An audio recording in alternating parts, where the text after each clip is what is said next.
no, what happened? Chris, can you add Oliette to your Okay, let's try again. Hello, Internet. So glad you can hear us now. Welcome to Shenanigoons, Book of Faebles, the fairy tale D&D game where you contribute to the chaos.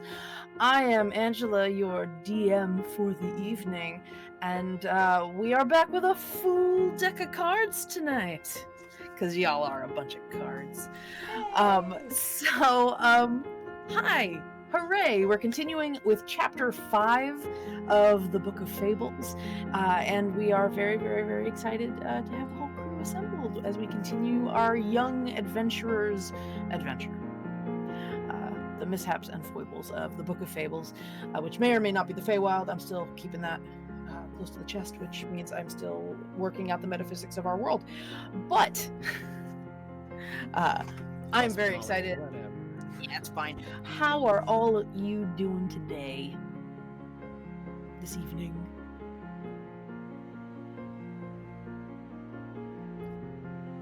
Hooray. We appreciate your hard work as the gremlin whisperer. Thank you. What do you whisper to the gremlins?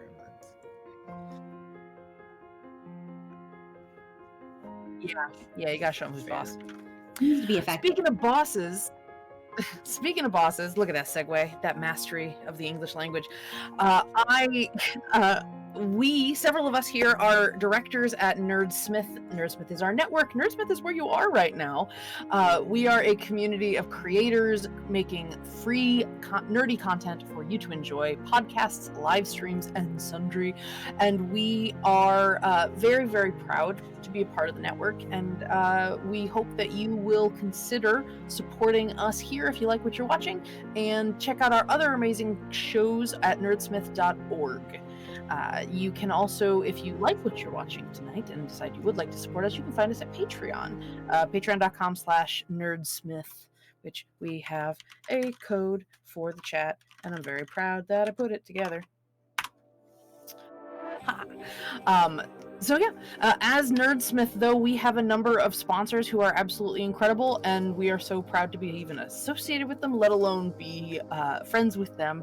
So we're going to talk a little bit about the folks that actually help make this stream possible, starting with Eldritch Foundry.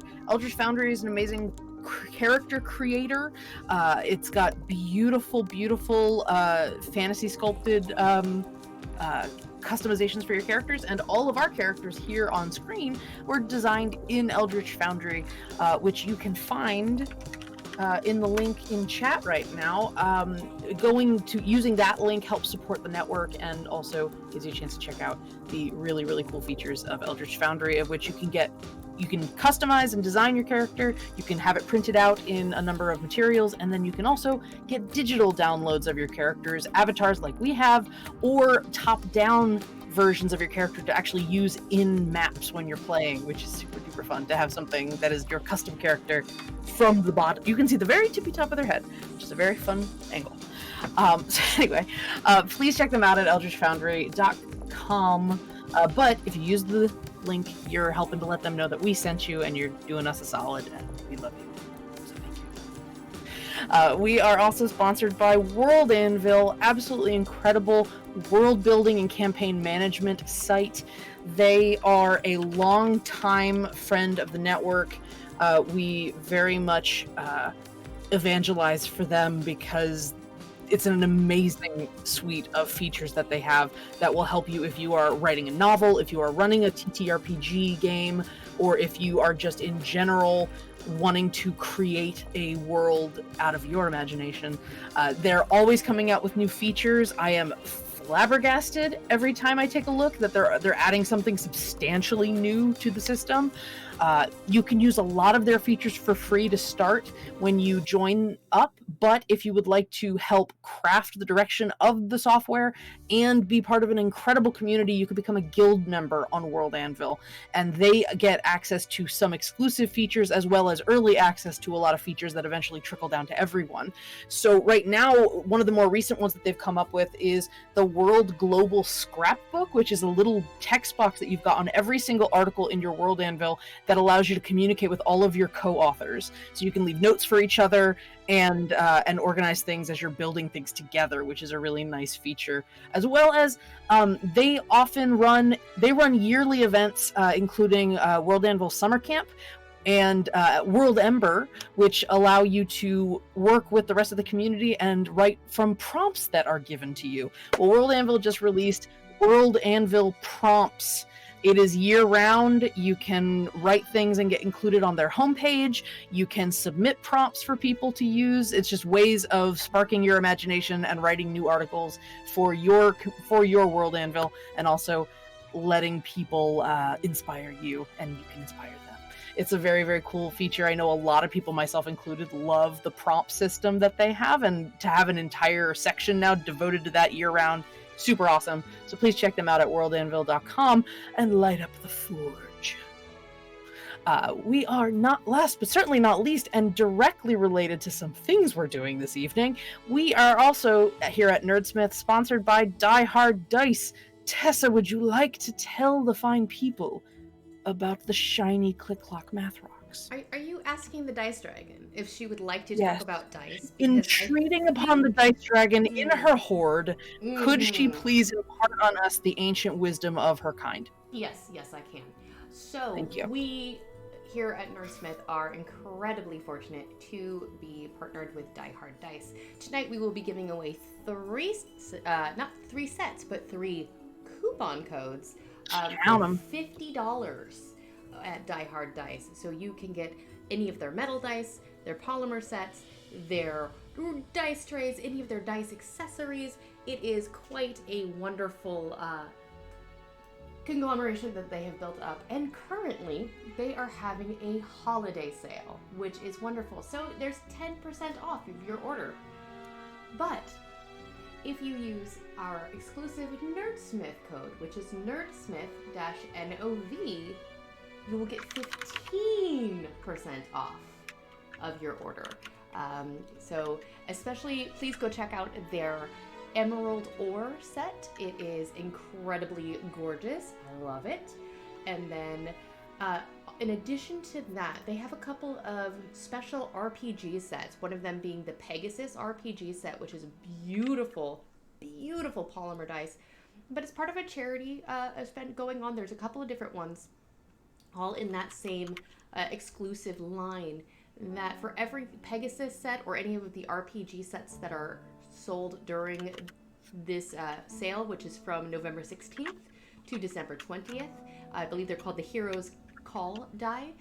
The Die Hard will also be donating a dice set to charities working with educational programs and underprivileged communities, especially as it pertains to getting youth involved in role-playing games, making sure that there are after-school clubs and things for people to go to if needed, and helping make the world a better place, because the folks at Die Hard are just incredible. We cannot say enough good things about them.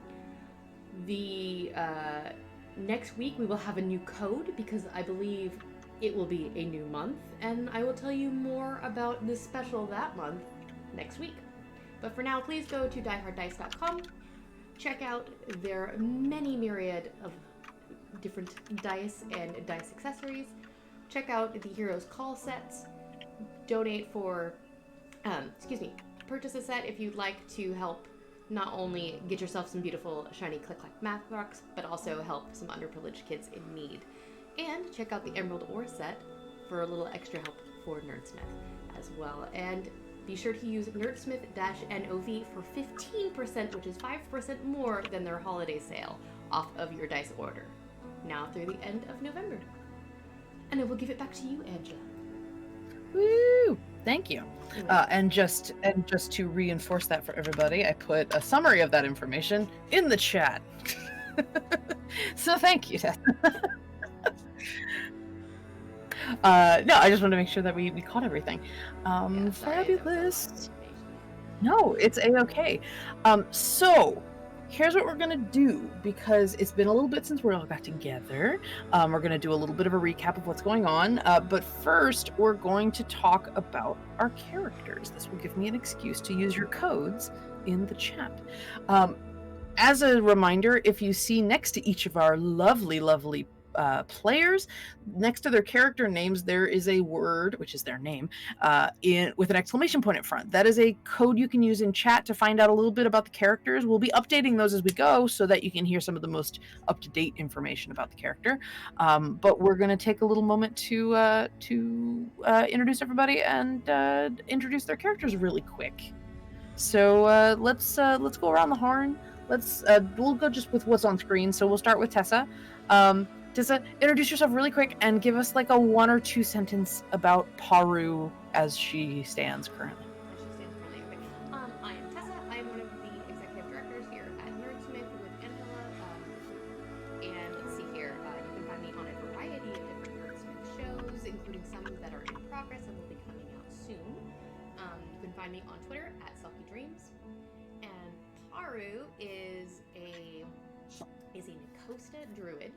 She's not quite a druid yet, but she is a 3-year-old goblin-looking child who has a love of all things mushrooms. She has a new mushroom friend named Sniffs, and she has gotten quite enamored with the Lady of the Vines. She thinks that she's pretty awesome, but she's also pretty enamored with Sniffs. So that's Paru. Thank you so much. I am also enamored with Sniffs, our little miming mushroom man. He's very tiny. He's tinier than Paru. Harland, Kyle, why don't you introduce yourself real quick and tell us a little bit about your delightful blue man? Hello, I am Kyle. I am one of the directors at Nerdsmith, and you can find me on Twitter at xgrimsby. You can find me here every week on Shenanigoons, and potentially soon on other Nerdsmith products, podcast maybe, perhaps. Who knows? Stuff might be up in the air. So yeah, Harlan confirm nor deny such rumors. Tessa might be a small part of that, in that she's a big part of that. Anyway, Harlan is he's just, he's from a farm. He's just he tries. He really does. And he does what he can, and sometimes it's enough. Weird shit happens around him all the time, and he's not quite sure why. He's just trying to get through life without dying. He's doing his best. He's doing his best. All right, awesome. Chris, do you want to talk a little bit about yourself and Oliette? I mean, I would love to. Please. I'm Chris. I'm kind of all over the place, but if you're interested at all in hanging out, you can find me at Kiss of Hemlock on Twitter. That's where I post stuff that I'm involved in. I have some cool projects coming up, and have been fortunate enough to be a part of some really cool stuff, including my very first season on Shenanigoons, which that's where you are right now. Let's see. Oliette is, oh gosh. Oliette is, she is a little bit of a know-it-all. We'll see where that story goes.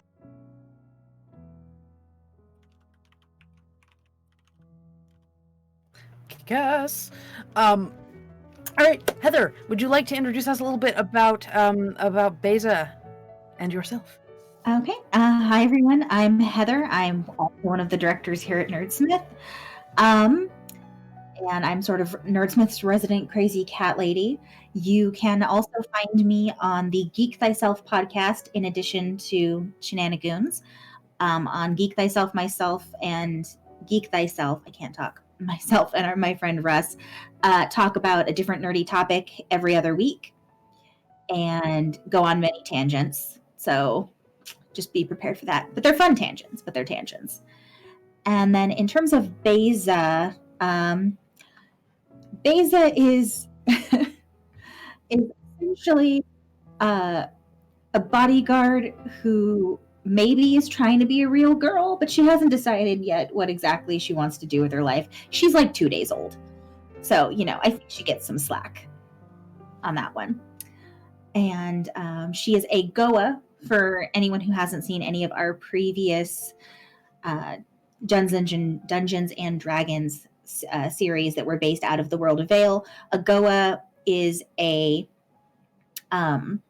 sort of statue living construct situation, and it's an interesting idea that Ange in particular came up with. They are my graph paper children. Yes, they are her graph paper children, and they're fantastic. They are Legion. Yes. Thank you so much, Heather. All right, so let's talk a little bit about what has happened over the last 4 chapters of this story. Real quick. I'll try to keep it Cliff's Notes. So you all are some very confused youngsters right now, various ages, but for the most part, regardless of your species, you are considered young. And you were all living somewhat successfully on an island that had been entirely colonized by a contingent of people from the elemental plane of order, from the celestial, what's it called? The celestial paradise of Mechanus, I believe it was called. A world in which clockwork proficiency is the name of the game. You all, for some reason or another, had trouble sticking to that level of control and order, and were sent to a reacclimation center where you would be basically community service and educated until you got with the program.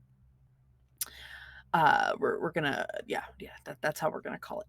So you all were you met in the same group along with a 5th member of your little band, Villain, who is they are a changeling, kind of a sort of a non-binary bad boy, and they are they tagged along as you all got acclimated to the reacclimation center. You found yourselves working in the library of the reacclimation center, which was a very stressful proposition. Their filing system is best described as it was unknowable and ineffable, I believe it was described. And so it was very hard to follow how things were organized there. There was a lot of math on the labels, and you started discovering strange things when left to your own devices in the library. Creatures and animate things and weather patterns seemed to be conjuring out of some of the books in the collection. And Paru, insistent on making a new friend from a certain creature that had arrived from the books, Villain and then all of you followed Paru to the back of the library where the restricted section could be found. You very politely broke in, and further into the restriction section, you found more creatures that had come out of books. As Paru began reading from a book, you found yourselves magically falling and transported to a forest of some kind. Clearly not the place you started. And very shortly after that, though, you were separated into several groups by a stampeding herd of bearbles. That was the word. Bear gerbil things. Bear bulls, but it sounds like gerbils. They're bear/bull things. It's fine. So the stampeding herd came at you, and you were separated, and some of you fell into the depths of the ground as it broke open, in which several of you, Beza and Harland and Paru, all independently, discovered some mushroom folk that live down in the underbelly of the world. They seemed very nice, and also communicated via a network of mushroom fungus stuff that grew on the walls. It seems that these people communicate via spores. When you inhale these spores, they're able to psychically express ideas to you, but the way that those ideas are expressed is through your own emotional memories. It's the only way they can really try to connect. So you experience things that you've experienced before, and the emotions you felt during it are very heightened, and it's them trying to express a concept to you via your emotional memory. It's a very interesting experience. All of the Paru, Harlan, and Beza have all had that dubious honor of being sneezed on by a mushroom. They really should be wearing masks, but you know, what are you gonna do?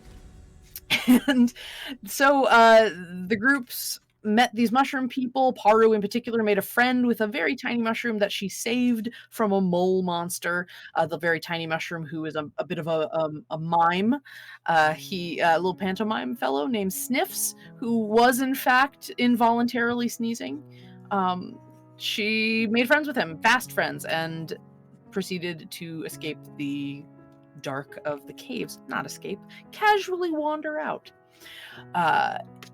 You all, through meeting various people throughout the this book of fables, including a giant crow or a giant raven, very giant raven, an elephant knight, a loxodon by the name of Sir Tuskendale, so graciously named by our chat, and his mount Dunbus, the rhinoceros panther thing.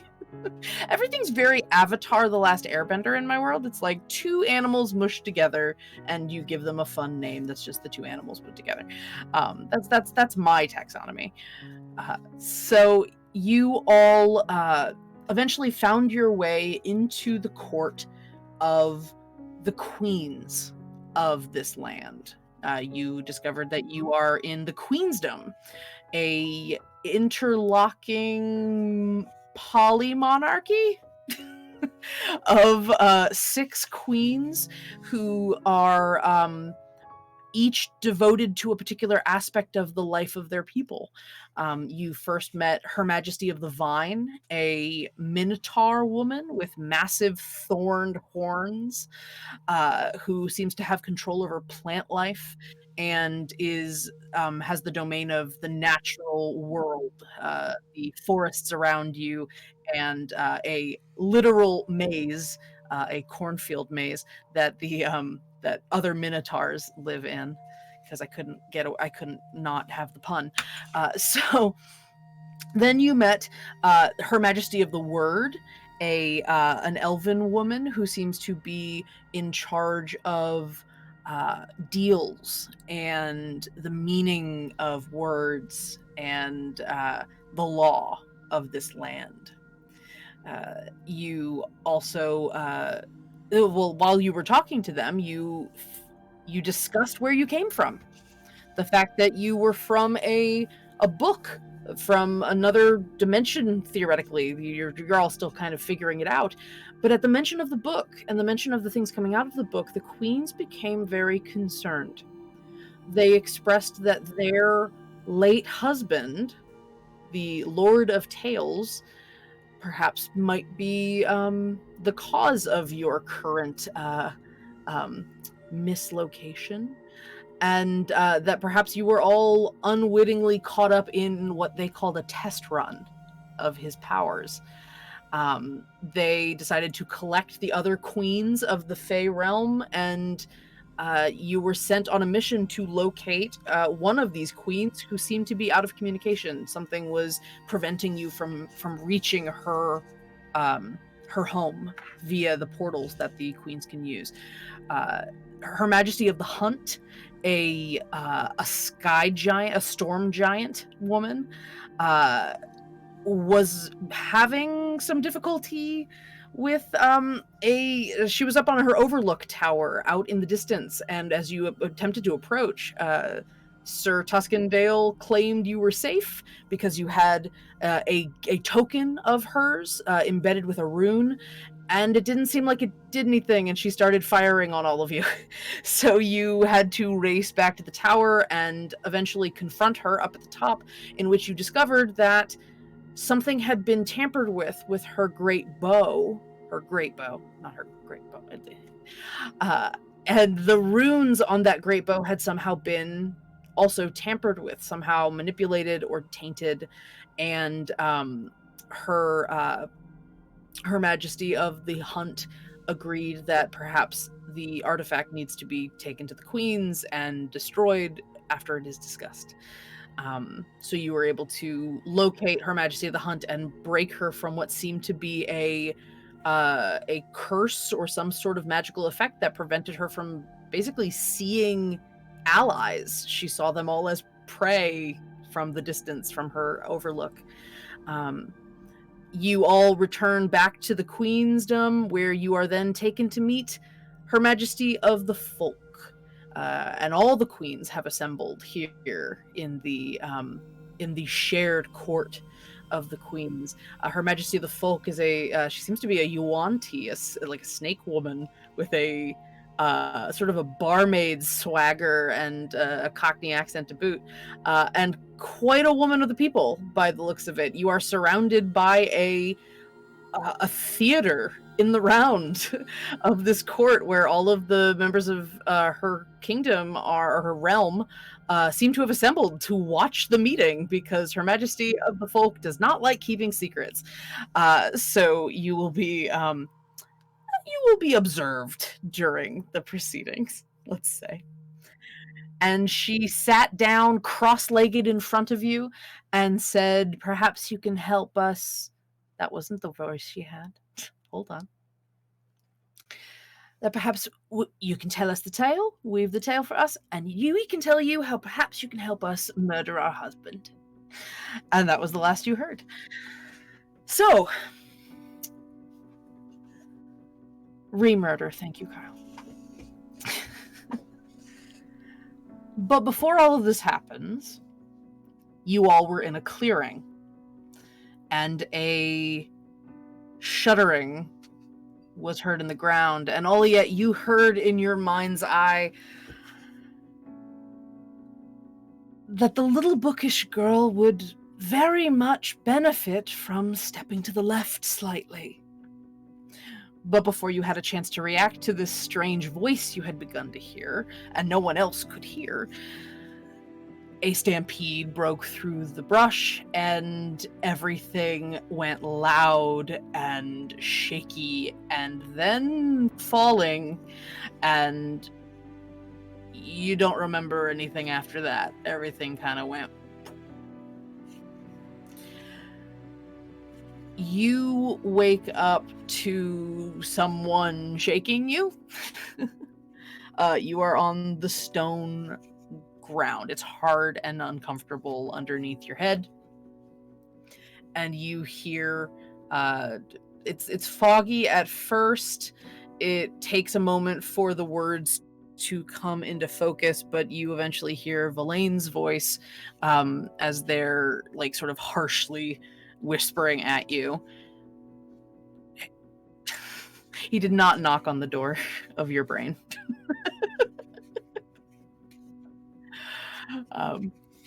So you hear Valaine, God damn it, come on, sunshine, come on, Oliette.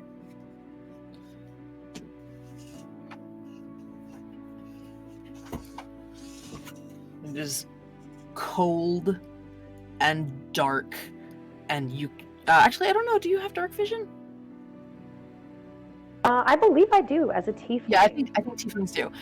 You see in grays then, but it's still very dark.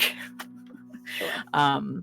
But yeah, so you hear Valaine sort of cursing under their breath, interchanging between calling you sunshine and Oliette, because it seems like the tension's getting to them. I will kind of prop myself up as best I can and try to take a look around. Specifically, I'm looking for the rest of the individuals that I was just standing next to. Mm-hmm. The other kids are nowhere to be found. You are in a cavern of some kind, underground. When you look up, there's sort of a little bit of a blinding sliver of daylight above you, but it does look like there's a lot between you and the surface. Empty air and a little bit of rubble. So it's dusty. it feels like maybe you fell relatively recently, but it has settled. The rubble has settled, so it's been a bit. Gotcha. And you see Verlaine, just the sort of scruffy, like faking like they didn't try really hard to get their hair nice, is actually in fact really mussy, and they're covered in dust all over. Like, they have dark clothes on, so it's really obvious that there's dust everywhere, and they've got a few bumps and bruises here and there, probably from trying to break their fall. Sure. You in one piece? Everything, like... Yeah, I supposed mean, to my be- head kind of hurts. Yeah, okay. I think they went by. I didn't hear anything after a little bit. Where's everybody else? No clue. Hopefully not trampled. Oh my god, do you think they got trampled? I don't know. Okay. I think the realization that she's alone with Verlaine hits her. No, she's And alone. hopefully they cannot see the blush that just like overtakes her entire face. Actually, that's a really good point. I don't think changelings have dark vision, but Oh, let's hope not. well, there is a. I guess you could call it a downside. He can't. They can't see you, and they're like they have their hand on your arm because it's like I don't know where anything is.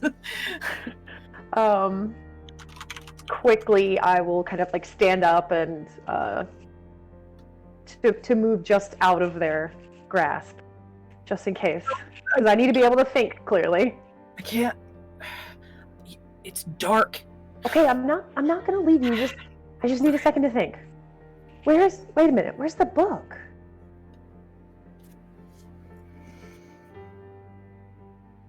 Did Beza have it? No, who had it? Paru had it. You don't have it, do you? No, I don't have the. No, I don't have the book. Yeah, Paro was reading from it.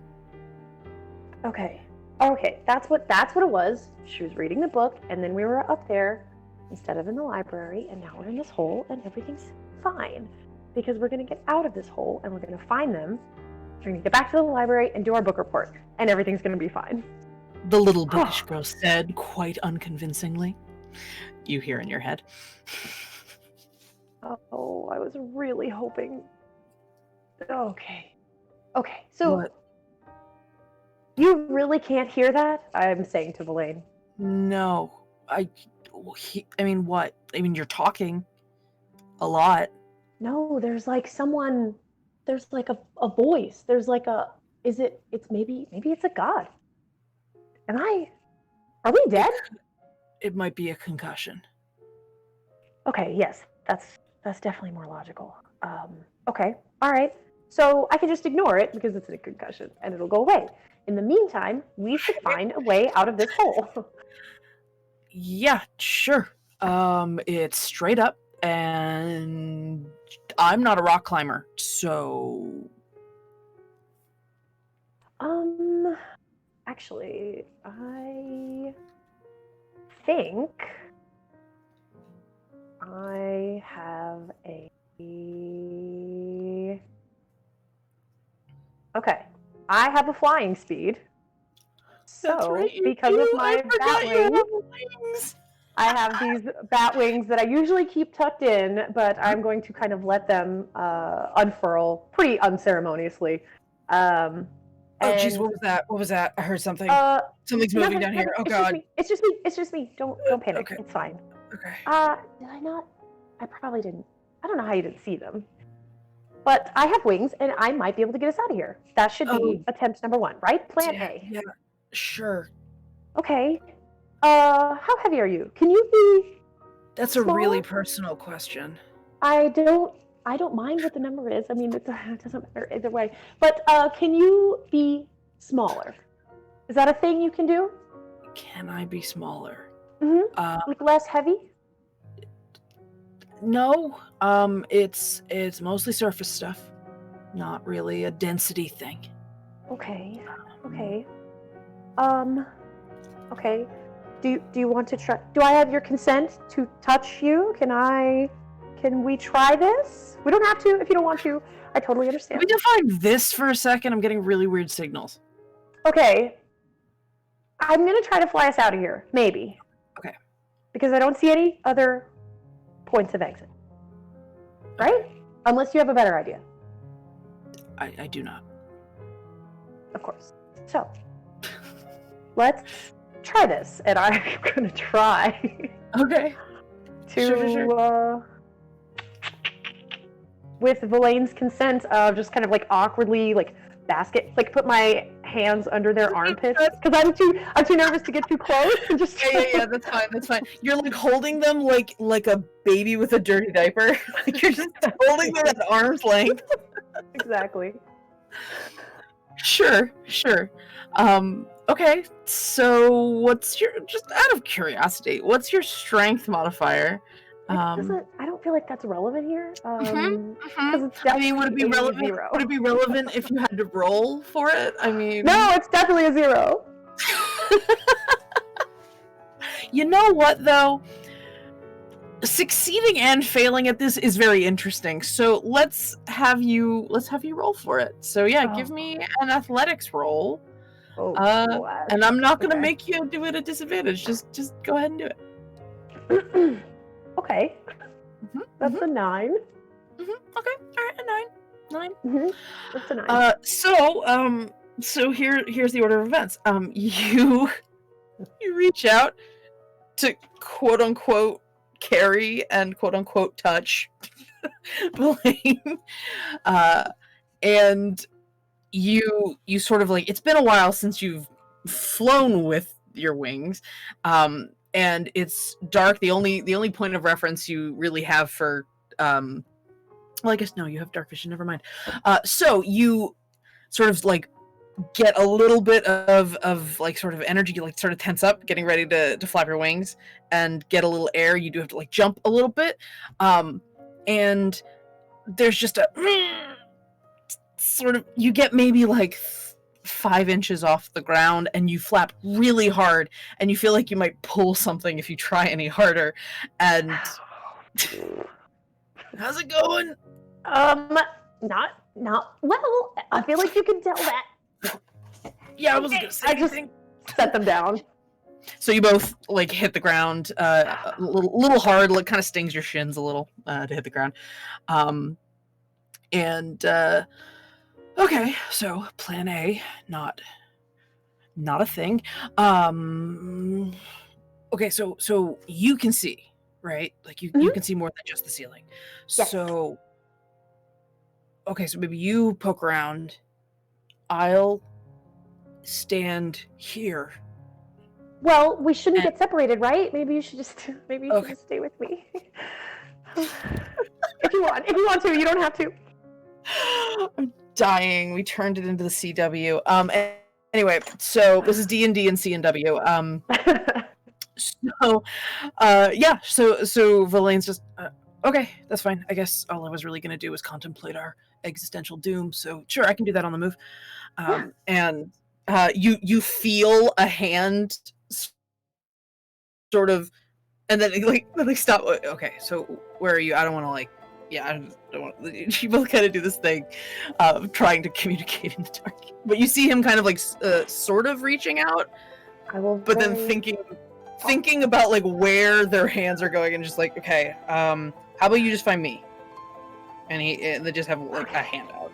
Okay, yeah. Okay. Internally, I'm like, okay, don't freak out. Are our palms sweaty? Okay, it's fine. And I like wipe my palms off really hard on my jumpsuit, and I will take their hand. The little bookish girl had her doubts that was going to help much. Not now. And yeah, I'm going to try to move forward wherever there's room and look for. I mean, you can see fine. Yeah. Or a Sure. tunnel. So with Valaine in tow, you sort of shuffle around. You can feel that they're stumbling a little bit. They're trying to walk cleanly, but the whole place is covered in rocks and boulders and stuff. So you have to be careful to kind of navigate around that stuff as if you didn't know what was there. So you have to like kind of compensate for them being a little slow. Sure. So you're in despite the rubble, you're in a pretty vast, empty cavern space. You kind of go around some of the rubble and you actually see how big this place is. It also seems to be full of little pathways, like little tunnels, vertical, going down, some to the side, some sort of on the walls up above you. There's a lot of tunneling that seem to be happening in this place. There's a lot of there's actually even a little airflow. You kind of feel a bit of a breeze going through from some of these tunnels. So you're not like completely isolated. It seems that there might be some paths you could take to, go deeper if that's your motivation, or you could start heading into something that maybe looks a little bit more sea level, so to speak.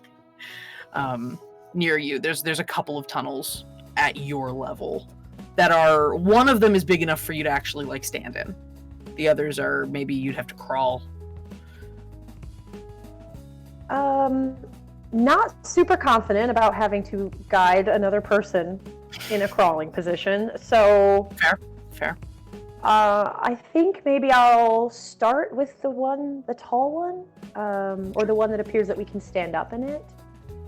Okay, yeah. So you start heading towards that one. It's, it looks like it's been dug, like the edges of it sort of like are scraped out, like something was coming out of that tunnel. It kind of has a burst out motion to the tunneling on it. I mean, it's not going in, so theoretically, anything in that tunnel is not in there anymore. There you go. It's great. Excuse me, voice in my head. Is this right? Is this the right way? I assume you know everything. As the little bookish girl glanced around her surroundings, a cacophony of grayscale and rock, and there's like at least a solid 15 to 20 seconds. All right. Okay, you don't know. Shush, you don't know. Okay. All right, so I will relay to Villain just briefly. Okay, don't panic. Something giant might have crawled out of here, but it was going the opposite direction, so we should be fine. Great. So if you need us now, gotcha. Yeah, Okay. I mean, we're die now or die later. It's fine. It's totally fine. Sure. So you walk forward into this tunnel system. It's rocky. It's pretty much the same surface as the main cavern. So you've already sort of set a bit of a pace. So you get into more of a groove of being able to navigate Villain around some of the bigger obstacles in the room or in the tunnel. It's dark, and it probably takes you another 10 minutes walking before you actually hit anything different than that. As you walk and you hit about 10 minutes in, you start feeling a little bit of give from the floor. Like it's not solid rock anymore. It's a little spongier. Gonna stop. Elaine, do you know what kind of rock might be a bit squishy? Kind of rock you make moon shoes out of. God, you're so funny. I'm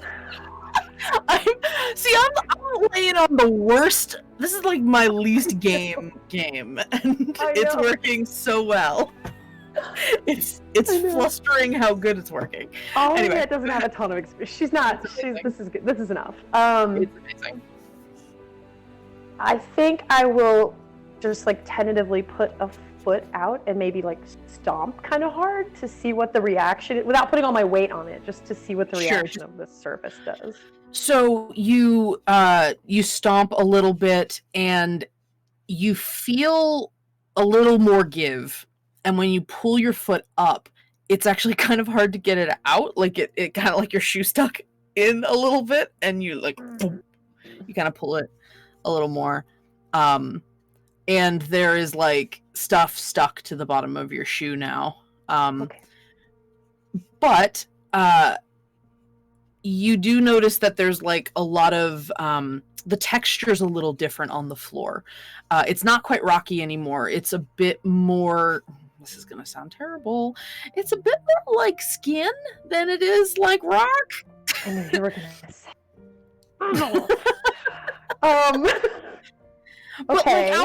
But like outside skin, not inside skin. Like you're not inside something. Okay, that's a start. You're like, okay, I don't think your flashback to stories you've heard before. Okay, we're not inside a worm. I don't see teeth.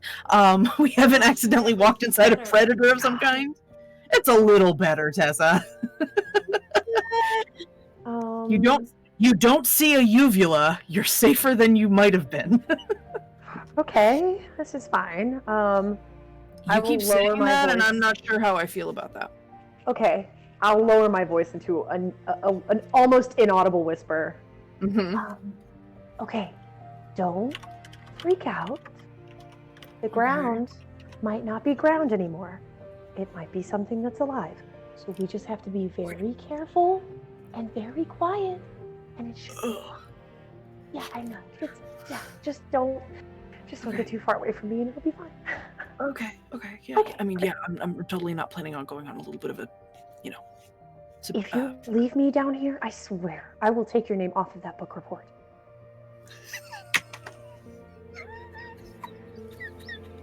Were you just gonna add his name and not make him do any work? Yeah, of course she was. What are you? What the heck?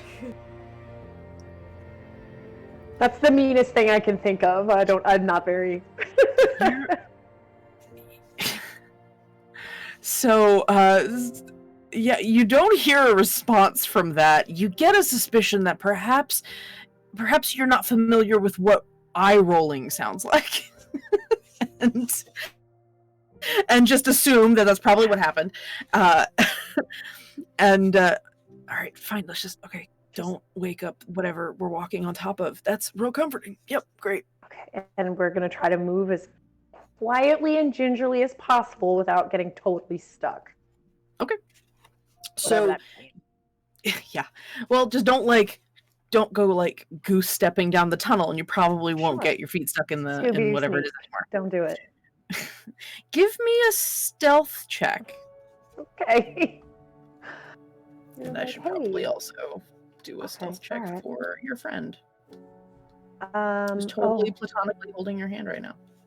That's definitely a 6. 6. Okay. Hold on. We're potentially gonna implement something right now. Oh Maggie. No, like a good thing. It's okay. Oh Maggie. It's over. It's fine. It's over before it began. Now hold on. Not so much star-crossed as worm-crossed love. Yeah. Okay, so here's the problem. What would have happened is Villain would have noticed you weren't being very stealthy and taught you how to do it. Unfortunately, they rolled a 3. But that does equal a little better than what you rolled. As you're walking along, and there is just something so unsettling about the fact that you don't know what it is you're actually walking on, that you don't know how to be stealthy on a thing that might just be living. How do you walk on someone stealthily? And you feel Villain kind of squeeze your hand a little bit, like, hey, you're like pulling really. I think you're going a little fast. You gotta kind of like, so you sort of like walk. Don't walk heel down. Walk like toe. And he's trying to like talk you through how to be a little quieter. Okay. Yeah, trying to impart in the dark. Trying to impart by like. Clearly they're trying to mimic what they're doing and then talk it out with you. So it takes like it's like a few moments that you're being helped in figuring out how to not be a bull in a china shop. Okay. Yeah, that too. Cool. So you continue down the tunnel quietly and just unbearably slowly because you're worried.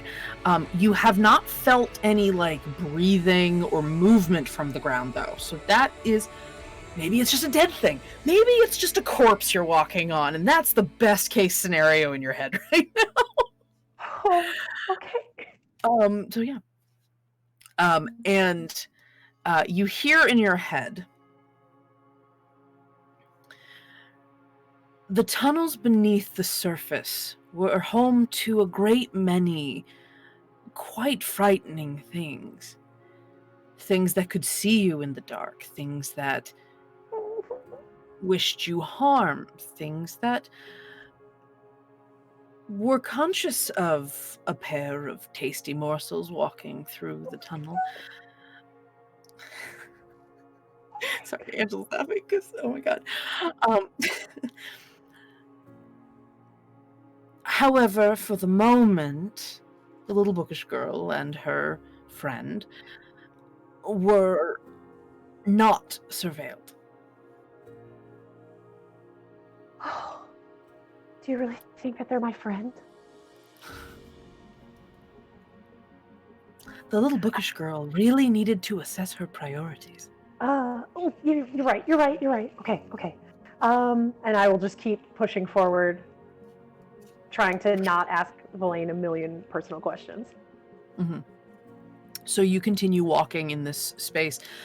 You're watching this. It seems like only the ground is this material. It is stony on the walls. So you are still very much in this tunnel. There's just like something on the floor. You see a bit of rubble ahead of you in the tunnel, but there does seem to be a curve that is open. So you do have a path to move. And presumably you just follow the path you have available to you. As you do that, the texture on the floor shifts again. It is not so much spongy. You're finding it hard to move your feet. It is actively sticking to you. It looks like stretched pizza dough kind of texture, like really stretched thin in like strands in lots of different connections and lots of different directions, and as you're walking it's sticking pretty substantially to your feet, and it's making like a tacky noise when you pull up. And Verlaine, that's a worse feeling, just putting that out there. Okay. What are we walking on? It's gum. I think it's gum. I think it's a whole lot of gum. I think it's fine. Probably, right? Giant monsters chew gum, right? When trying to relay information that one does not want someone to have a meltdown over, not asking questions at the end of one's statements are typically more effective. Smart. Okay. You might be helpful. It is gum, period. Let's continue. Okay, great. Lead the way over the gum. Okay. And yeah. Can I have a nature check from you, Oliette? Oh, yeah, I guess. There's gum in nature, but... Yeah, okay, my nature's not the... It's certainly better than athletics. Let's see. That's a 9. Why? So We need to get you some dice. So you walk. It must. That's what it is. That's what it is. Yep, that's clearly it. So you are walking along this. It's gum. Sure, it's gum. But as you're walking along, you start considering the surface of the ground, and then noticing that the surface of the ground is also starting to go up the walls and up the ceilings as you're continuing, and you are eventually surrounded by this. The more you look at it, the less it looks like pizza dough, and the more... Oh, that'd be crazy. Why would a spider web be that big? I knew it! And so you have that little moment of thought of... Oh, okay. Oh. Elaine? So it Yeah. actually, I don't think it's gum. Okay. Is it Uh, something better than gum? I think that depends on who you ask, but I think if you were going to ask us, we would say no. I think this might be a spider web. Yeah, I wasn't gonna say anything. Okay, Mm. you should have said something, but I'll let it go. Mm. So What do spiders not like? Bigger spiders? Bug spray. Do you have any of that with you? I have a knife. Okay, well, great. Okay, that's You fine. hear quietly like some rustling, and then like you hear the sound of his their butterfly knife kind of twist out. Okay. Do I have any? I have nothing. You are wearing your uniform my from jumpsuit. the Reacclimation Center. Cool. This Mhm. is fine. I am going to shoot. Let's just keep going. Keep the knife ready, please. Do not stab me. And I'm gonna tuck my wings in as tight as I can to avoid them getting caught on anything as we walk. And Yeah, I good call. just Yeah, keep going. Sure, you're walking forward, and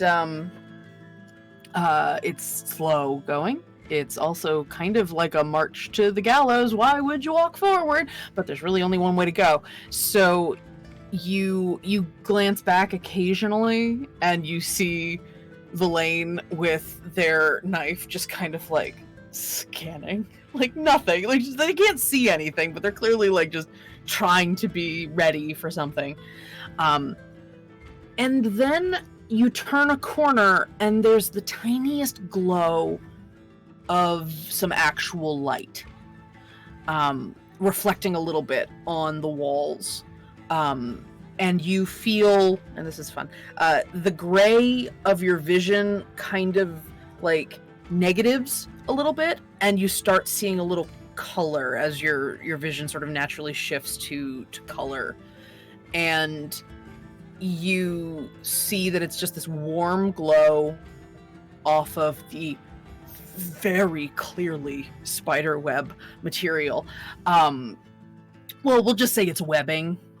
It's spiders. Yeah, that's just assumptions. And you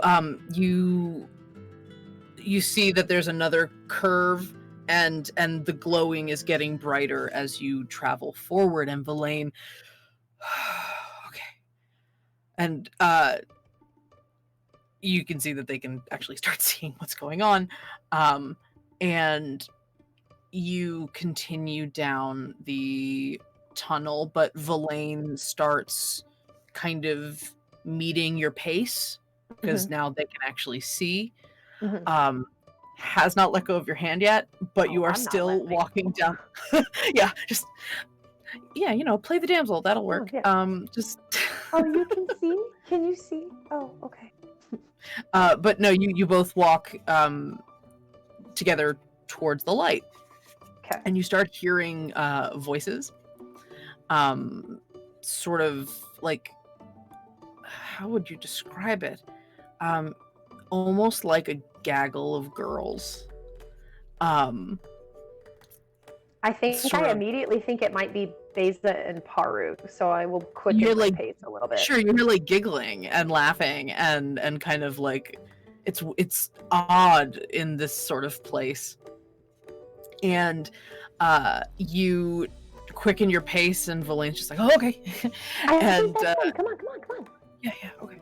And still knife in hand, Villain follows you, and you find yourself in a tall but not like huge space. The spider webbing, the webbing sort of dissipates as you exit the tunnel, except for a corner. There's like a corner sort of smeared with it in this room. And you follow the webbing because for a split second, and then you see a fire, like a bonfire, in the distance of the room. So it's maybe like 60 feet off, 70 feet off. And at the fire, there are 4 figures.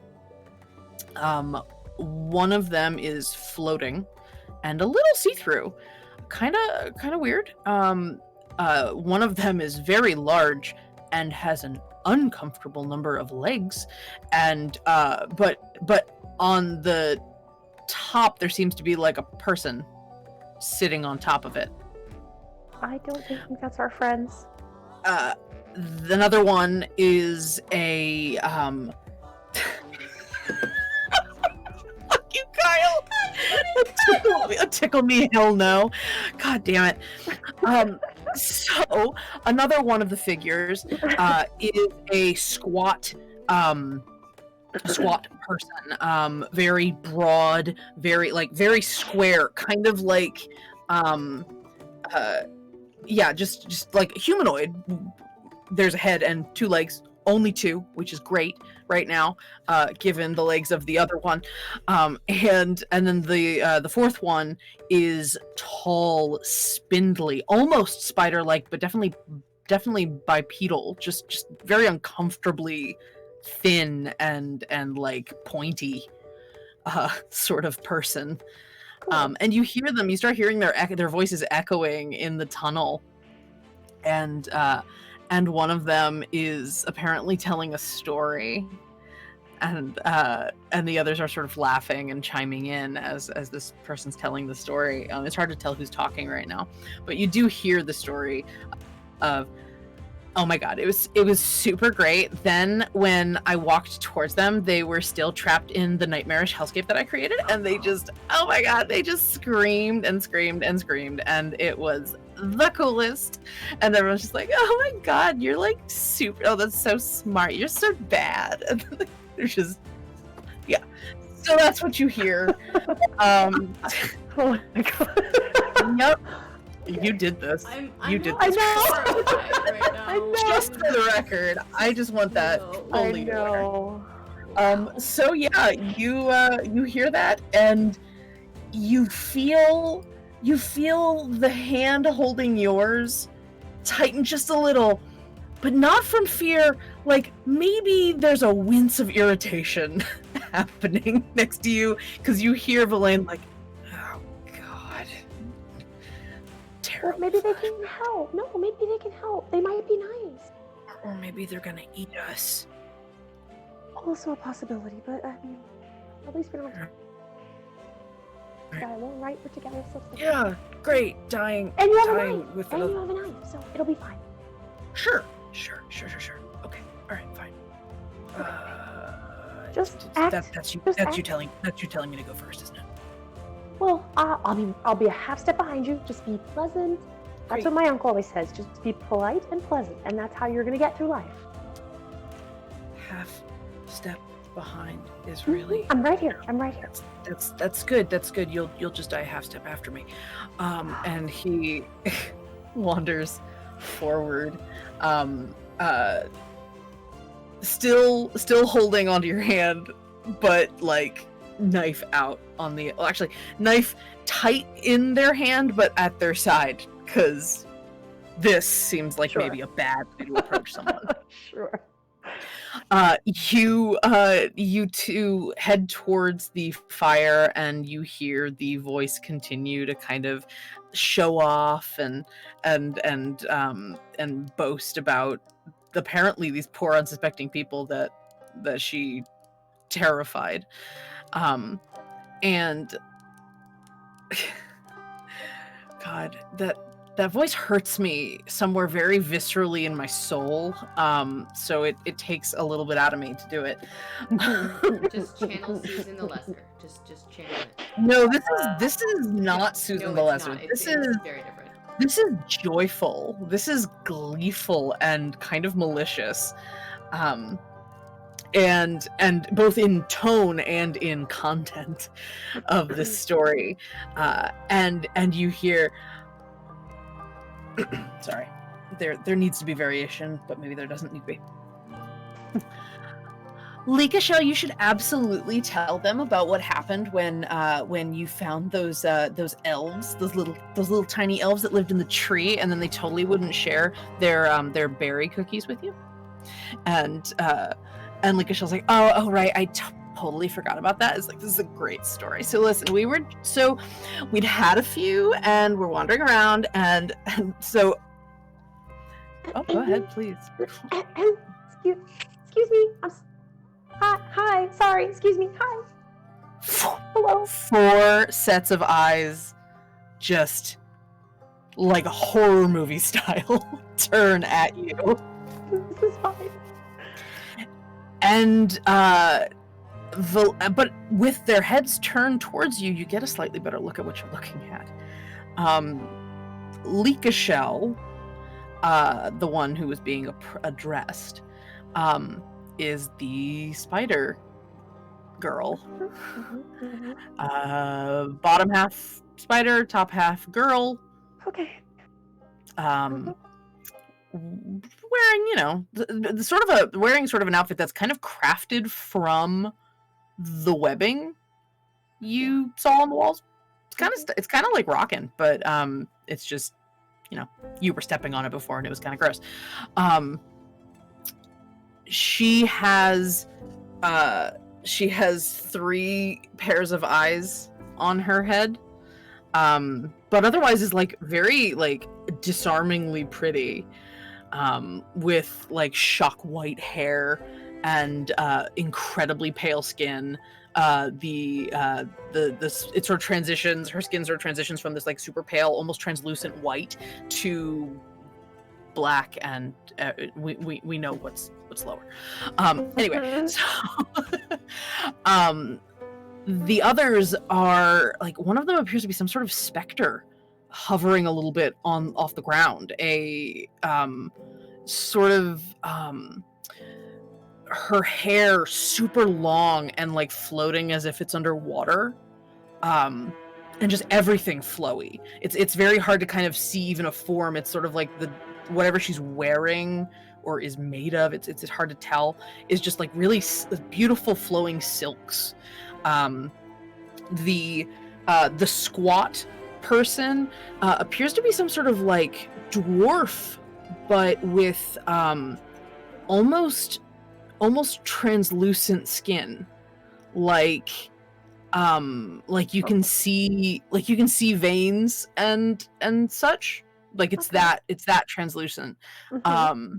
And their hair is sort of blondish, and they have it kind of pulled back into a really severe braid in the back, and their ears are very, very long and like thick and pointed. The really tall, sort of uncomfortably pointy one is a very tall, sort of uncomfortably pointy person that looks to be made of like rotted wood, like tree, not wood, tree. With just like really spindly, sharp clawed fingers, and a very kind of dramatically etched face on the front of them. And so the 4 of them have all narrowed their eyes at you specifically, Oliette. They know how to narrow in on noises. And the Lika Shell, which I will post in chat so you guys know how to pronounce it. Pay no attention to the lich in the name. It's just a coincidence. So I didn't spell it right. It's Lika Shell. Move the H to after the S and it's spelled correctly. There you go. I knew I did something wrong there. I was like, why is the lich in the word? So Lika Shell kind of cranes her neck and looks right like through you, it feels like. And all 6 of the eyes narrow Can we help you? I regretted it. No, I love it. It's so good. I am trying my best not to squirm or panic because I don't want to be rude. So, hi, my name is Oliette Zindanar, and this is my friend Elaine, and we are just passing through, and we were hoping you might be kind enough to give us directions out, please. Why would you want to go out? Like, that almost makes me sound like, it only makes it sound like you're like afraid of what you'll find down here. And there's like a little giggling between the girls. No. You guys, you seem so wonderful and nice and very beautiful. Well, we lost our friends and we have this book report that's due. You have to understand how important that is. And I have to get back and find my companions, and then we gotta go back to school.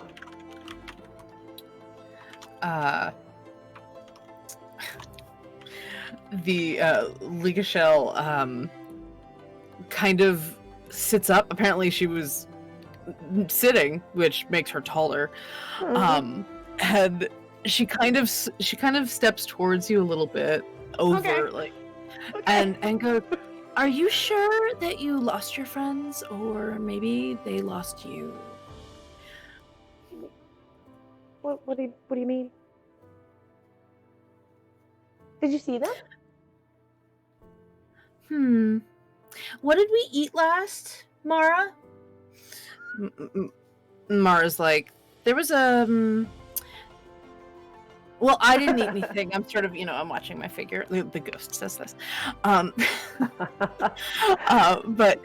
I think there was like one of those big, gross, dirty moles. You caught one of those, and it was, oh right, you're right. Was your friend a big, gross, dirty mole? No, my friends aren't gross at all. They're very sweet. Harlan is like, and and blue, and has such a nice hat. And then Parlor's like, and these little freckles, mushrooms. That's a big thing. Also, and then Beza is even more, and she's very. How do you describe her, Verlaine? She's very cute. It's good. Say something. Help me. At the word mushrooms, Oliette, you see a little like Likashell's eyes narrow a little more, and there's like a little bit of a shiver of like irritation across her body. And she's like, no, we haven't seen anything like that, so maybe you should just go back to where you came from. I assume it's really boring. No, not at all. Have you ever been in a library? It's a wealth of knowledge. It's unbelievable. It's not boring at all. But the thing is, we kind of fell, and we can't go back the way we came, so we have to go this way. So we can just go if you just want to point us to wherever. The little rat person, the little like dwarf person. You say rat because you think rat because she's got almost like tusks, and then like also like very short fangs. Like there's a rodent vibe to her. And she goes, oh, that was the big noise that was going on over there. I heard that. How bad is the tunnels over there now? Average bad? I don't really have a good metric of comparison, unfortunately. This is my first time down here. Verlaine, there was a lot of rubble. Like the whole thing like freaking fell. And you hear kind of like a sort of coming from the rat, like a little irritated. And Likashell, still by you, it just her voice just kind of like burrows. It's upsetting. It also sounds like she's a little she's moved a little bit around. And Likashell says, Well, that's really quite a shame that you found yourself down here with no friends and no way to go, and Well, I do have one friend, but that's okay. Sorry, I didn't mean to interrupt. Go ahead. Villain turns where Leekashell is. It's like, yeah, and has the knife sort of picking at their nails a little bit with the tip of the knife, and Leekashell kind of like her neck kind of twitches a little bit as she sees the knife in Villain's hands, and then like Leekashell's about to say something, and the tall like tree person chimes in a little bit in the back. Leekashell, they seem harmless. Maybe we can just leave them alone, you know.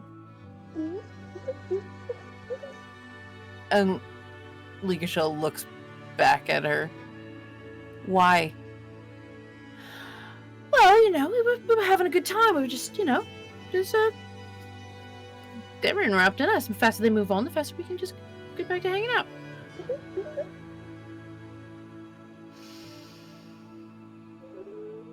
But I'm bored. And she looks back at you, and her eyes are all kind of blinking differently, which is really upsetting. Villain kind of leans towards your ear a little bit, like, they're just like freaking mean girls. You just gotta throw back what they throw at you. You gotta assert dominance. Wait, like in a wolf pack or something? Do I bite her? Well, that's actually scientifically inaccurate, but yeah, like how people say a wolf pack goes. Oh, I think I remember that article coming out. Okay. God, you're such a nerd. You aren't bored, you're boring. That was a very good punctuation on the end of that. I'm sorry, for a second I forgot I was supposed to be DMing this. I'm supposed to be angry at you. Let me try to not be Angela for a second. Okay, sorry. She smiles, and it's all fangs. It's terrible. And you hear in the back of your head, the little bookish girl considered for a moment that perhaps preying on someone's insecurities might be a way of getting what you want from them. There once was a kingdom down here in the tunnels, a long since collapsed kingdom that perhaps is a bit of a sore spot for this Leekashell.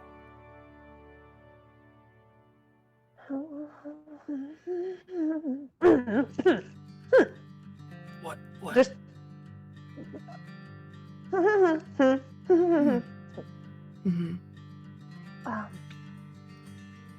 okay. Leekashell started circling a little more around you, and Villain's not turning their back. Like, you feel Villain just basically turning around you, trying to like stay between you and this girl. I will try to just kind of steal my resolve, and I will, after a moment, kind of just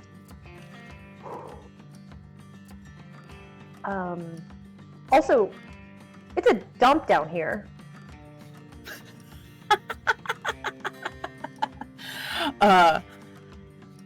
You hear the rat girl saying, "We're trying to clean it up, but it's like really dark down here, so maybe you should worry about your own space." That just sounds like an excuse. Maybe you should get good. And you hear a little giggle, like a little echoing giggle from the specter. And the rat girl's like, "Shut up, Mara." And Leekashell just kind of like hisses back at the girls. Trying my best to show no fear. Mm-hmm. And Leekashell leans down into your face a little bit. She's like, "You really need to be careful who you're talking to. There are, kind of important people down here that could cause a lot of trouble for you." That's weird, because I don't see anyone of any importance down here. And maybe you should let us through. And she kind of her eyes narrow even more. Trying to just hold that stare. "Well, what would you know about it, Upworlder?" Well, I can certainly say that I know a lot more than you do. In fact, what you don't know could fill that entire library I'm trying to get back to. And Leekashell kind of shudders a little bit, got a little dig in there. And the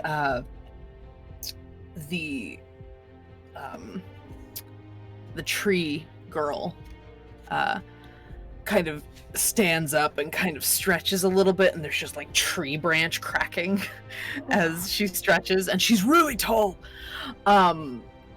And wanders up with big steps that almost every time she takes a step, her feet kind of root into the ground and then pull back up and break up dirt and such. Almost like her feet want to be planted, but she's refusing to let them. And she wanders up and she's like, "For serious, Leekashell, this is dumb. You should just let them go. You've already eaten today. What are you going to do? They're not going to keep."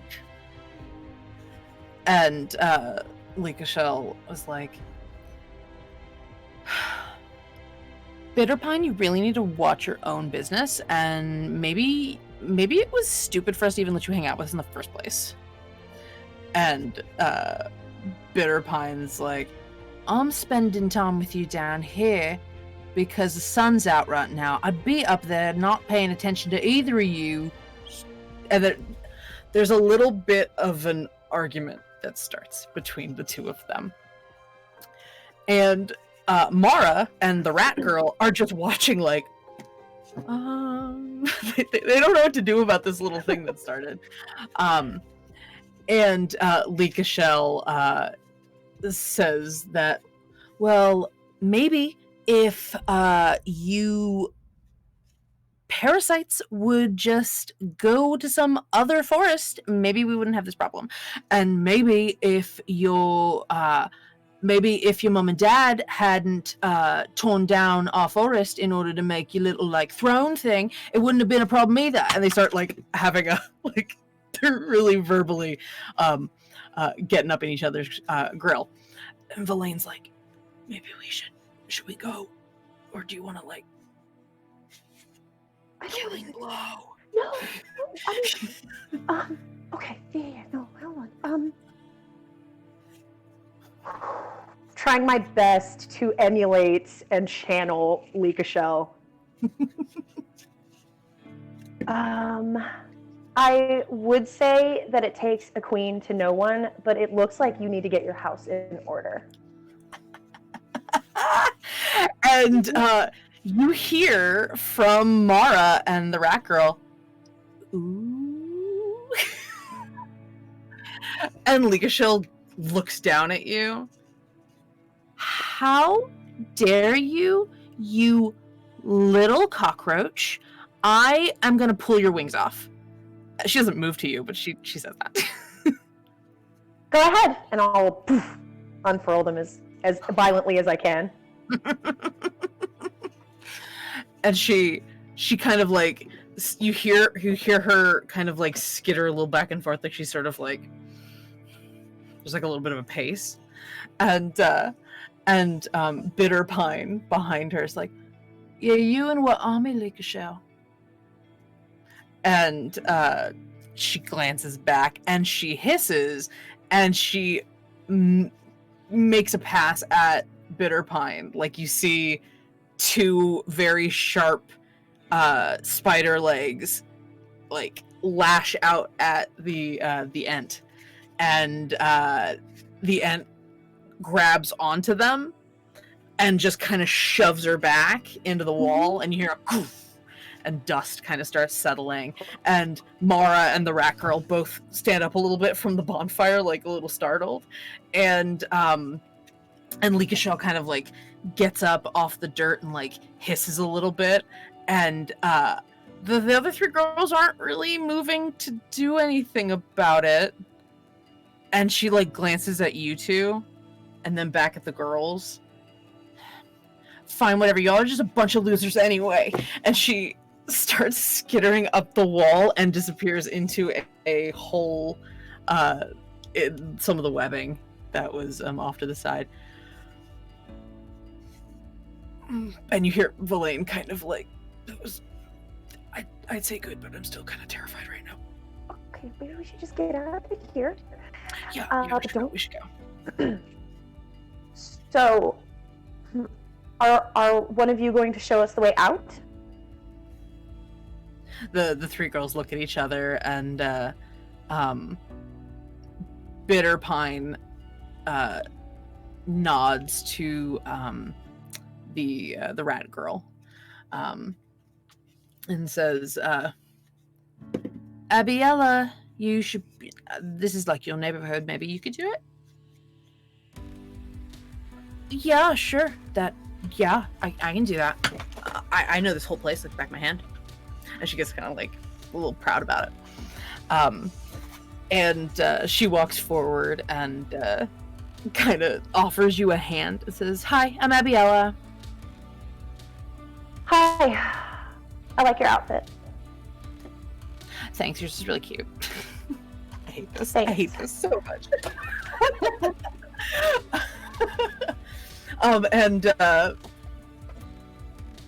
Mara, the Spectre, she sort of floats forward towards Villain, and and basically like circles them a little bit, and is like, you can shift. That's really interesting. And Villain kind of like looks like as she's following around, and you see Mara also shift in shape and sort of start looking like some sort of like, kind of looks like a ring wraith, like just a hood, like a Grim Reaper sort of esque figure, and then back to the pretty girl with the long flowing hair, and then turn into sort of like almost like a bear, like a ghost bear, and then back into the pretty girl. It's like, and Villain's like, yeah, that's real cool, I guess. We're gonna go, right? We're gonna go. And Abiella kind of trots forward ahead. It's like, yeah, we can just go this way. It'll be really short, and yeah, come on. And as you do you follow her as she's kind of like wandering towards one of the tunnels? Sure. Are Bitterpine and Mara following also, or are they kind of chilling? They're like looking at each other a little bit. They're kind of like silently assessing the situation. I'm going to turn as I notice that they're not following and just say, So are we gonna party or what?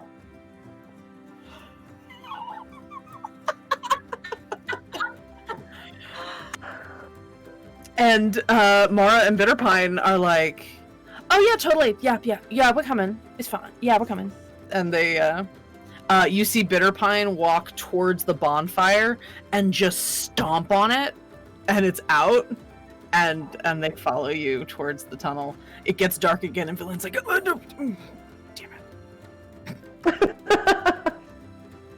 I will just assertively grab their hands like I am meant to be here and follow. Oh my god, this happened so disturbingly fast.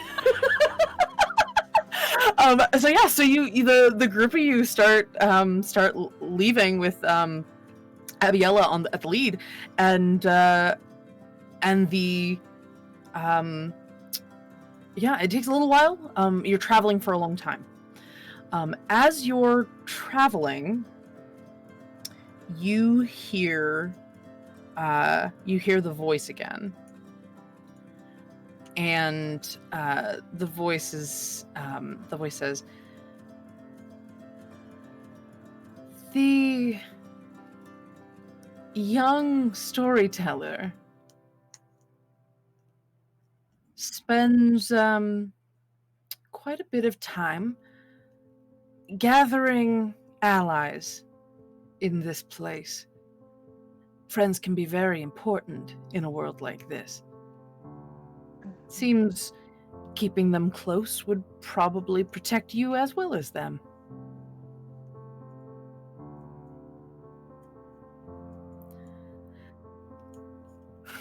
Trying to then immediately erase that expression off my face. And also says, "The young storyteller's friend looks awfully flustered right now." I will nudge Villain and as quietly as possible, like, "Are you okay?" "Yeah, it's great. There's just, noises and a ghost and a tree person and a spider that's pissed at us somewhere in a different tunnel that we can't see. It's great. It's fine." Okay. Yes, but how good was I, right? And you hear them sort of like, despite themselves, chuckle a little bit. That was very good. You were terrifying." Thank you. You're welcome. But for the most of the journey, just letting the other three individuals, if they chit chat, letting them do so, chiming in with the occasional, like, "Totally," or "Yeah, right." Oh my god. I don't want to add too much to the conversation. Yeah. but stay tuned. I gotcha. And so you're walking for a little while. You get into a bit of a groove with that conversation as you see more light coming up in the tunnel, and almost like the tunnel's elevating a little bit, like there's a bit of an incline. And as the light starts building again, your vision does that little flicker, and you're seeing color a bit, like it fades into color, and you feel a little bit of a relaxing in Villain's hand. It's like, okay, that they can actually see now. And you're all heading up into the forest. It's a much more sparse area of the forest. It wasn't where you were before. It looks almost like you're at the edge of the forest, and there's like sort of like a field with like dotting of trees, but it's not like a full forest. Is it daytime? It Still? is. It's later in the day, but it's still daytime. And it is, you're way closer to the mountains than you thought you were. Like, unexpectedly close to where the mountains are. These big isosceles, tall, narrow mountains. And you actually see in the distance, you see a tower. That tower that Beza said she saw. Mm-hmm. in the distance. And as you walk forward into like Bitterpine and Abiella and Mara, they're still wandering, and Abiella turns around, starts walking backwards, and is like, "Hey, what'd I say? I totally know where I'm going," and like looks to Bitterpine and is like, "And you can say thank you." She was gonna say like you can suck it or something, but then thought better of it as it was a giant tree. You can see them a lot better now. Weirdly, you can see two of them a lot better. Mara's actually a little harder to see now in the sunlight. By a little. But yeah, Bitterpine is made of like what looks like rotted driftwood. It's very creaky and dramatic and spindly and like long, like fingers 3 times longer than they should be. It's very like Nightmare Before Christmas. And Abiella, her skin has stopped, like it fades from being super translucent, and it's actually turning a little more like tan. Okay. But like opaque. So by the time like she's been in the sun for a little while, it seems like she actually has skin now. That's what it looks like now. It's a little less disturbing. But she still has her little tusks and her little fangs. It makes it a little hard to understand her sometimes. I didn't actually account for that when I was doing her voice. But you know. And as you're walking through, like you all continue. She's like, "Well, so what are you so you said you were looking for friends?" Yeah, I mean, I guess it's possible we'll never find them. So if you wanted to tag along, I guess you could.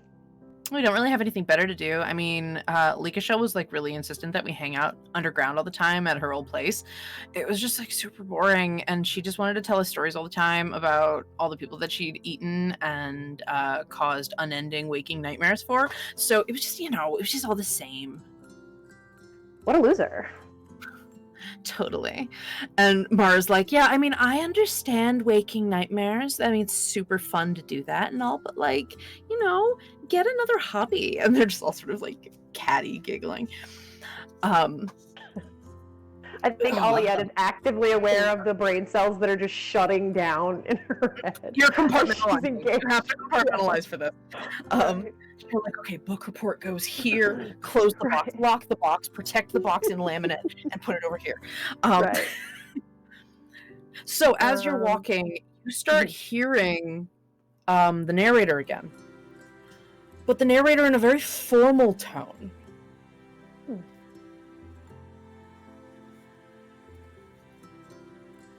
Once upon a time, when the binding of this world was new. ...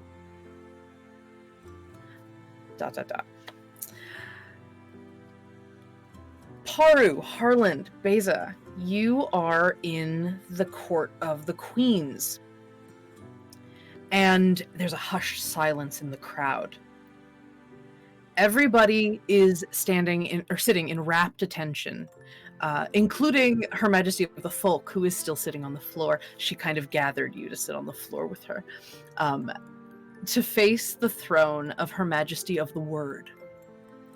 The elven woman stands from her throne slowly, agonizingly slowly, knowing that everyone is hanging on her words.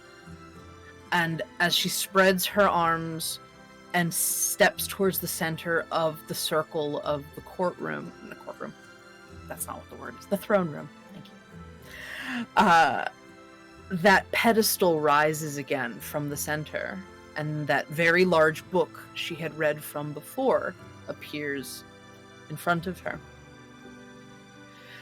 And she turns a page and begins to not read. She knows this by heart. It's ceremony more than storytelling.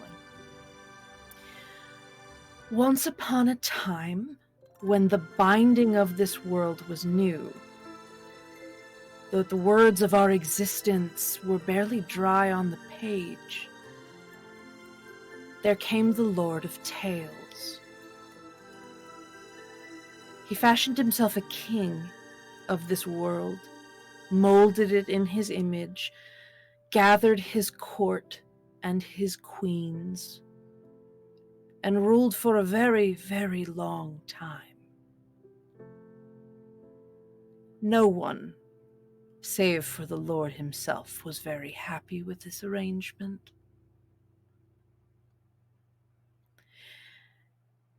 He molded the world to fit his whim,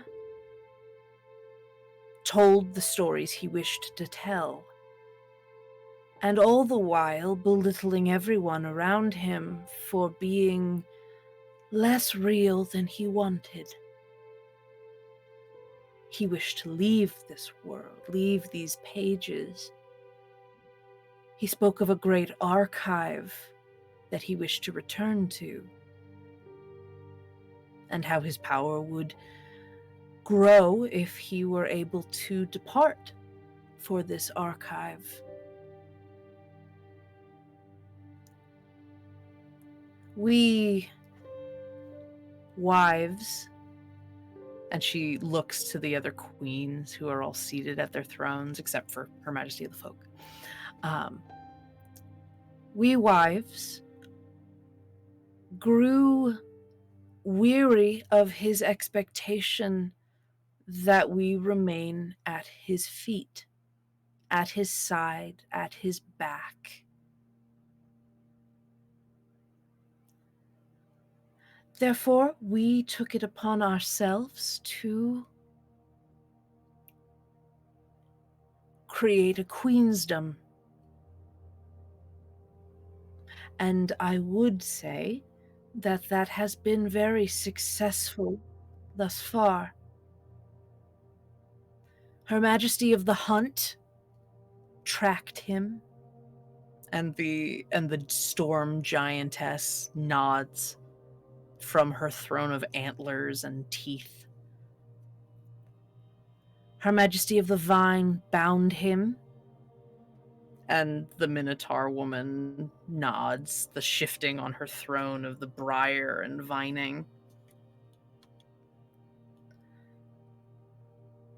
One second. I am trying to remember. This was a very good speech, and I totally got distracted and didn't have them all in front of me.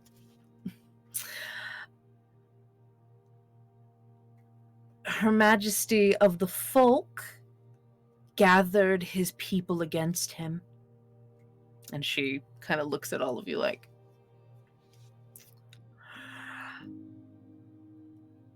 Her Majesty of the Trade set him a sail. And Her Majesty of Beauty lit it on fire. A gorgeous blaze to color the sky, and to this day, that is the sunset we all admire and love, the fires of our freedom.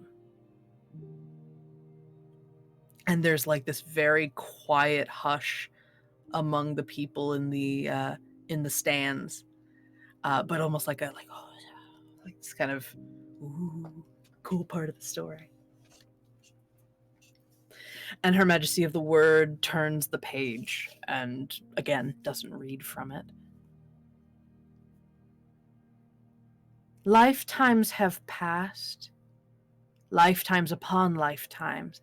We have grown prosperous. We have grown, and she looks to Her Majesty of the Vine, happy here. She looks back at you all. We had every reason to believe that our late husband was indeed gone. We remade the world in our whim, made it better, made it safer, more beautiful. He never made an attempt to change it back, so perhaps we were naive to make that assumption. So long ago it was.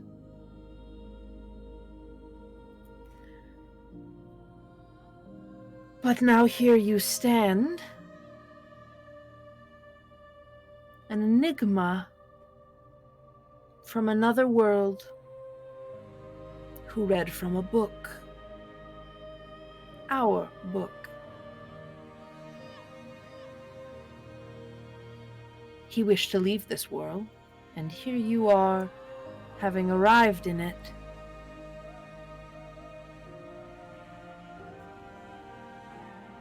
The mind wanders. And Her Majesty of the Hunt stands up and has the sling that she had fashioned with Sir Tuscandale, and pulls it up, and in the sling is the massive great bow made of what looks like a rib bone of something insanely huge. And she lifts the sling and says to the group, "You know, my runes are things of power, and their markings benefit all. Mine has been touched and tainted. My eyes were covered in a veil. I could not see friend from foe. It is that sort of machination that I know and remember all too well. I believe his darkness has touched this instrument of mine." And there's another concerned hush. Her Majesty of the Vine stands up. "When we tried to speak to our sister here, we were unable to. The way was barred. My vines were struck down, rotted from the effort.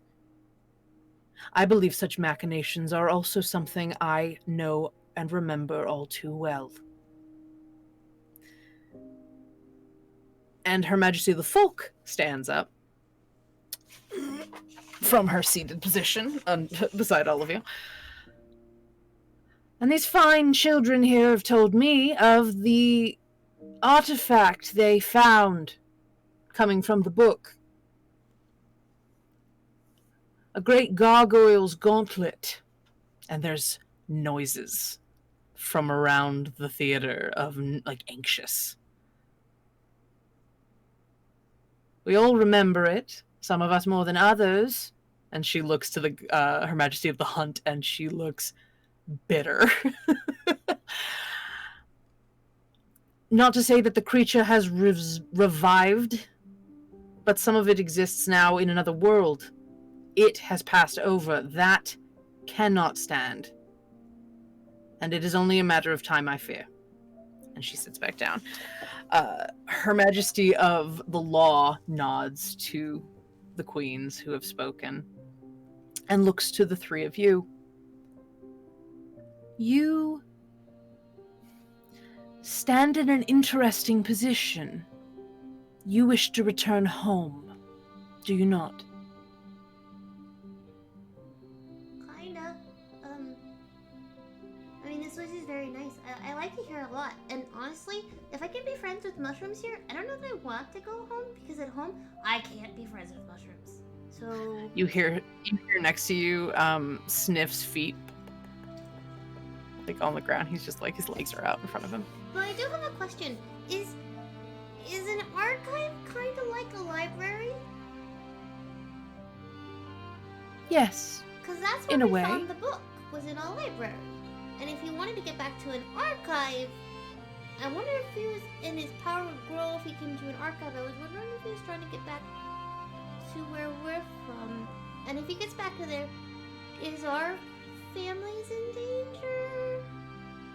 Because that doesn't sound very good.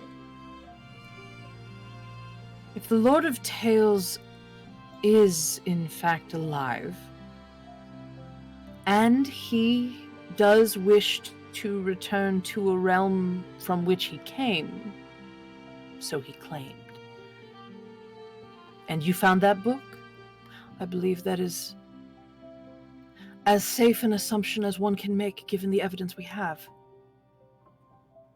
Well, if he came from our world, he's gonna have to contend with a lot of people not liking change. Mm-hmm. And he's gonna figure out how to get out of the restricted section.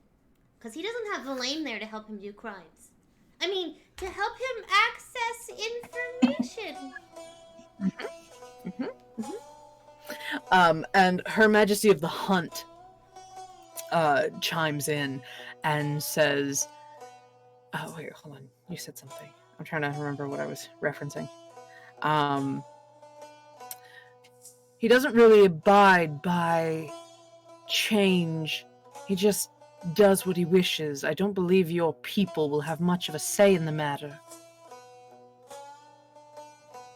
I mean, that's possible, but they sure as heck have a lot of things to say about us. Her Majesty of the Folk turns to you all. It seems to me that if we're going to have these children end up back where they came from, it's going to put them in a bit of a crosshairs, don't you think? Perhaps we shouldn't leave them unprepared. And there's a bit of a glancing between the queens. Her Majesty of the Vine speaks up. A sound proposal. Train, prepare, arm. So that when they do get back, if there is something to be concerned for, if there is a breach, perhaps they can assist. Beza already has 2 arms.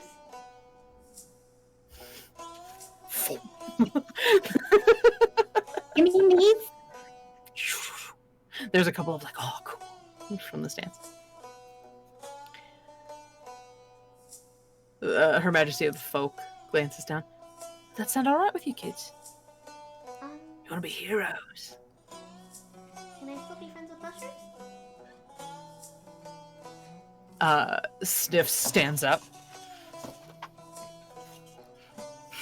at you. Stands up like he's still almost a little. He's almost eye level, but he doesn't have eyes, so it's just kind of like. And Her Majesty of the Folk is like, I think we can make that happen. Then I'm all for it. Wondrous. I'm definitely more excited about staying here than I am about. Oh, now I'm picking up the accent. Bleh. We have the accent. I mean, I wasn't technically supposed to exist according to the people that are ruling where we're from, so it's probably better if I'm here for a while anyway. Her Majesty of the Hunt and Sir Tuskendale appears beside her throne, and Her Majesty of the Hunt nods. This one is promised as a squire to my knight. She will be trained in the way of my word. She kind of glances at Her Majesty of the Word, like, sorry, I couldn't think of a better word for it. Also that. Her Majesty of the Vine stands up and says, I will, as part of my coterie, I believe the young friend of mushrooms here has found her own place to train. And sniffs, kind of like... Yes, I'm so excited. We got fight for yet, and Harlan needs somebody to train him too, because he is like super good at like magic stuff just happening. Gura the turtle wanders up behind you, Harlan. You didn't know he was there.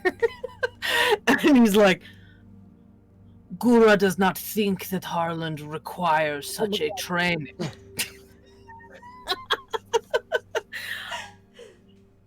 The boy has a natural instinct for the way of the connections of the universe. I believe just allowing him to exist will allow him to grow. But we shall have many conversations as to the nature of his own tiny universe of one.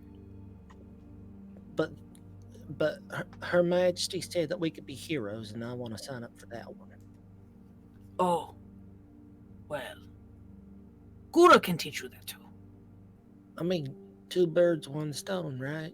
I mean, Why would two birds share one stone? if it was a big enough stone, I'm sure they could both fit. We will have conversation about this. Gura looks forward to it. Pats you hard on the back. We still have to find our other two friends also. We've got to find Oliette and we've got to find Verlaine. They came from the same world as us. Her Majesty of the Vine... Her Majesty of the Vine nods. It's in hand, or... Apologies. It's in wing. Ooh, And we'll shift back. We yeah, maybe go ahead. should have mentioned that Verlaine has a knife. Cut back to a close-up on the knife and gripped in Verlaine's hand. Coke on my nose, Heather. Oh my god. As you're walking, Oliette, you hear the same story they did from the narrator. The wording is a little less first person. It's more third person omniscient, but it is still essentially the same story that they heard. No tone changed, no fact twisted, just the same. So I didn't hear any of the back and forth after the story was done. I only heard the tale. You heard the tale. Okay. Then, after the tale, you hear the narrator say, "Their Majesties resolved to train the children and equip them for the challenges ahead, each taking a teacher to instruct them in the ways best suited to their talents. The young storyteller had already come across hers.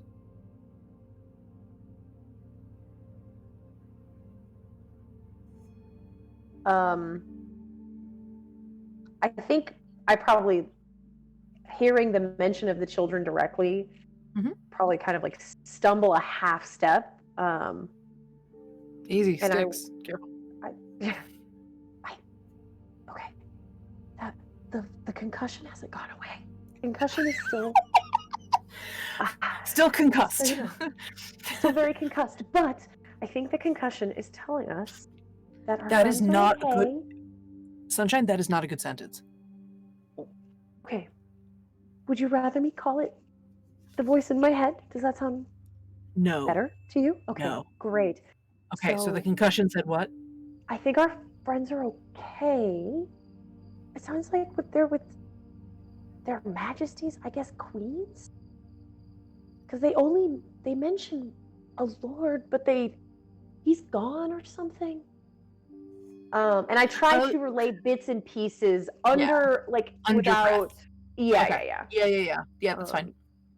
The girls are kind of chatting away. The mean girl version of Pick a Little, Talk a Little from Music Man. Like, pick a little, talk a little, pick a little, talk Oh my a little. god.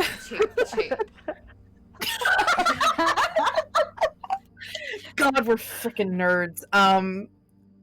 Yes, we Uh-huh. are.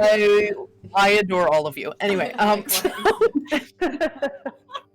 so they don't hear you as you're talking, or they don't seem to react to the conversation you're having, at least. Cool. So Verlaine, so you give Verlaine a little bit of the gist of what's going on. Okay, so like, what are we supposed to do? Can you like ask the concussion to like take us there, or? Well, every time I ask it something, it kind of makes fun of me a little bit. So I sort of don't want to. Well, like, how does it answer? Like, what does it say? Is it like leak a shell mean to you, or? No, more like kind of a smart alecky teacher that wants you to figure it out on your own, but is slightly shaming you into doing it.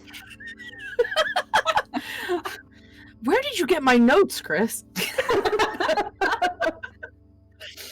Okay.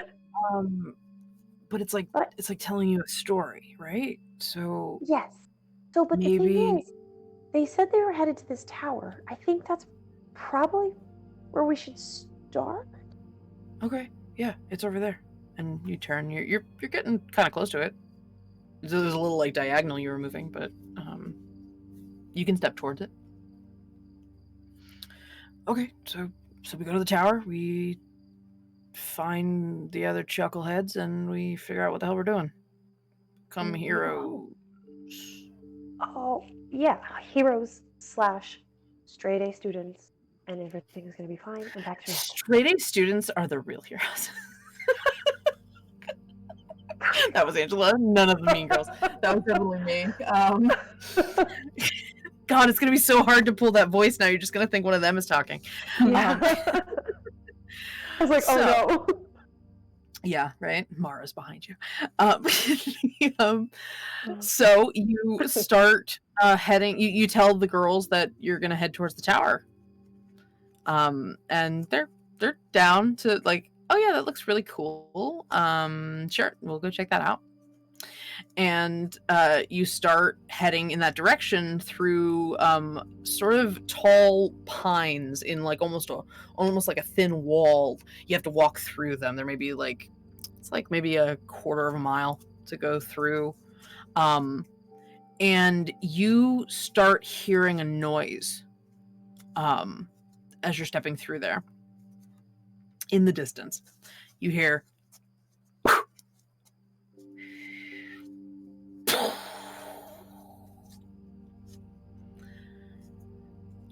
that is really bad. I don't like that noise. Just putting that out there. Not a fan. What is that? I will ask the other three. It's a boom. Okay, but what is attached to the boom? What makes that sound? Bitter pines as well. It was not really so much a boom as like a whoosh and a boom. And they start debating the finer details of the noise. Okay. And as they're doing that, you hear. Can I discern anything about this? How close it is, or how? Sure. I mean, you can't see anything. Sure. Besides the trees, you hear this concussive sound. It does sound like something exploding? Question mark? Maybe like just like a cannon.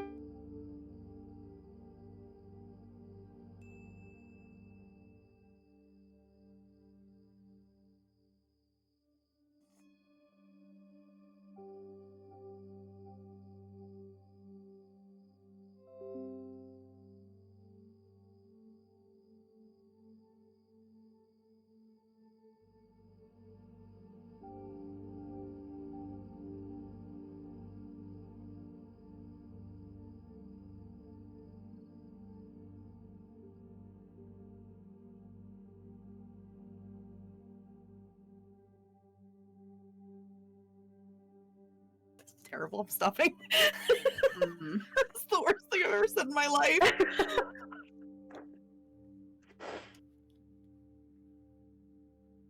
Nope. Good. They all heard my terrible, no good joke. Can't get rid of that one. Nope. It's on the internet now. Yeah, she's like the queen of hunters and warriors and all sorts of cool things. Yeah, she like hangs up on that tower sometimes. She like and Mara is like, they say on the deepest, darkest nights of... Shut up, Mara, you don't have to make it scary. And yeah, that's all they know is like, it's Her Majesty of the Hunt. I mean, is she gonna hunt us is what I need to know. They all think for a moment. They don't answer. Right. Okay.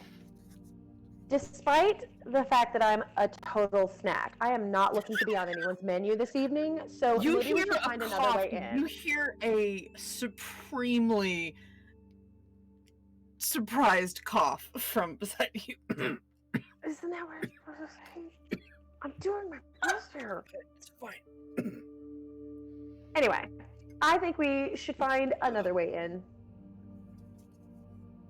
Okay, There's yeah, like totally. a VIP entrance or something. With like a carpet and like little ribbon thing. And you don't get to know me.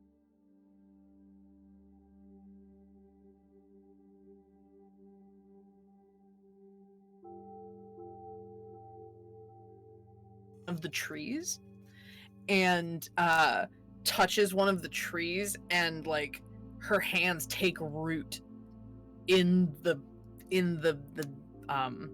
I lost the word.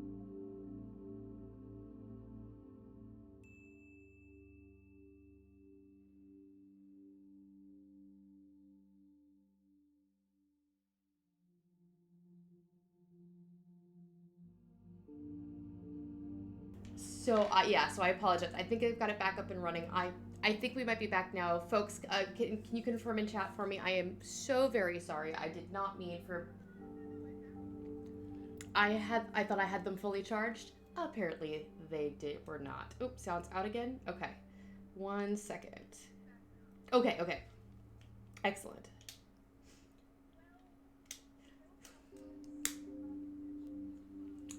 I'm so sorry, everybody.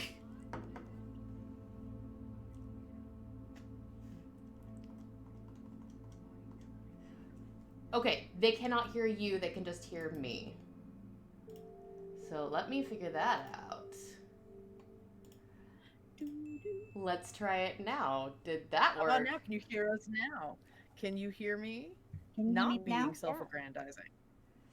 Hopefully. So I am so sorry, everybody. I am hoping that got fixed. It happens. Yeah, we're heard. We are heard. Okay, good. Yay. I'm so sorry. I apologize, No, everyone. not a problem. That gave me a moment to absolutely not collect my thoughts. So, Bitterpine, the Ent, walks towards one of the pine trees that you're walking near. Okay, sure. I know I'm a... Do you just want to hear her say that again, Carl? Oh my god. Fine. Olia called herself a snack. Villain almost choked on the wording of that. And and the proposal is now finding another means of getting to where they're going. I can't even remember the exact. Y'all, this You don't is want a to lot get harder you don't than want I to get thought it was gonna be. you don't want to get killed. It was something to the effect. I know I am a snack, but I don't want to end up on anyone's menu this evening. Very So we need to nice. find another way in. That's what it was. Very nice. As Villain regains their the use of their larynx. So Bitterpine walks towards one of the pine trees, one of the tall, skinny pine trees, and puts her hands against the trunk of the tree, and her hands, the claws, kind of grow like roots and like seep into the tree, like take root, like her feet were doing, and they continue to do on the ground. And this sort of drying effect, this kind of driftwoody sort of look, starts seeping from her hands and climbing up the tree and down the tree. And there's almost like a little bit of a, like, you feel like the soil kind of move a little bit underneath you, just for a second. And Bitterpine is quiet for a moment, which is really weird because they've been talking a lot as you've been walking. And she opens up her eyes and says, "Oh yeah, there's some stuff below us. There's some over beneath the tower, but we can maybe start from below and then go over. That's an option." And Mara's like, "We have to go underground again." And and you see, and Abiella's just like, this rabbit kind of like, I could use the shade. And you hear, Oliette, you hear,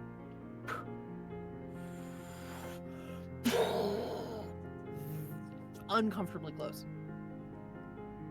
And see here the after effect of this. You hear rocks sort of flying and being thrown about. Yeah, I guess that sounds pretty cool. Maybe we'll find like an underground rave or something. I say we check it out. Oh, those are really awesome. I've been to a few of those. Right? Speaking Well, of lead the way. So you thank you, Kyle. Rave in the cave. So you all sort of gather, and Bitter Pine kind of tenses a little bit, and the tree goes from driftwood to ash. It just goes and collapses, and the ground opens up where the tree turned to ash and starts like seeping down into the ground. She's basically like rotting the tree and taking the space that existed there. And Abiella starts sort of just jumps down into the hole and starts digging. This might take a little while, but it'll totally be the safer option. And you just see dirt flying. And Mara's just like, I'll just supervise. She's just kind of floating.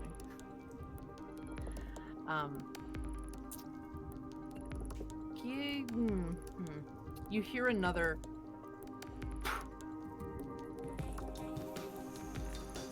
Oh, no. Dexterity save. Son of a gun. Okay. That is... Okay, alright. Modifier is terrible. Okay, that's a 23. Awesome. First double digit of the game. Just somewhere in the back of your mind, you hear it, and it's getting louder.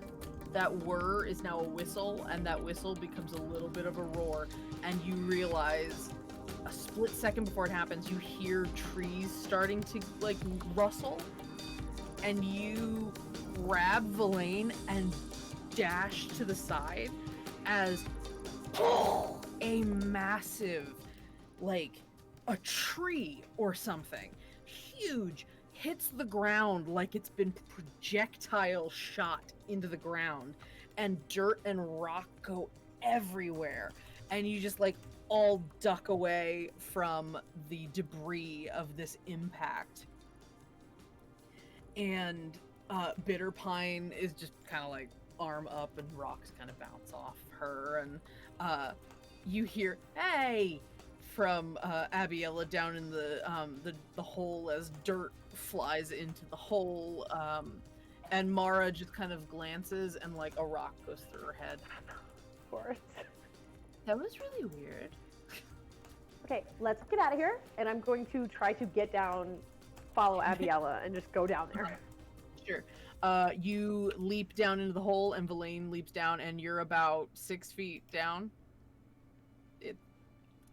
Abiella's just kind of like, it's not like she's not, it's not as effective as you would hope, but you are in like a trench. That always ends well. Yeah, for sure. Sure. Mortar fire. So you hear another, and there's more dirt that flies over, and the whole ground shakes. Abiella's still digging. And then the arrows stop. And everything goes real quiet. Like, eerily quiet. And Villain's like, maybe they think they killed us. Maybe. Please keep digging, to Abiella. Oh, sorry. More dirt. I kind of have to like dodge out of the way. It's kind of going everywhere. you're maybe like you have to kind of step every so often because it's like lowering. The soil level's lowering. You're probably about 8 feet down now. There's just a tunnel and a hole. And yeah, you don't hear the arrows, those massive tree arrows anymore. Okay. No, there's no sound. However, what you do hear is Oh my god. and shadow over the hole for a split second. And Bitter Pine is still up above the hole because she didn't seem to really care, and Mara didn't either. Mara's just kind of like, I'm see-through. And they both glance down and they're like, there's like totally like a big bird out here. It's really pretty. And Bitter Pine's like, yeah, it's kind of circling. So And you see the shadow go over the hole again, and you see a giant wingspan in the light of the sky, casting shadow.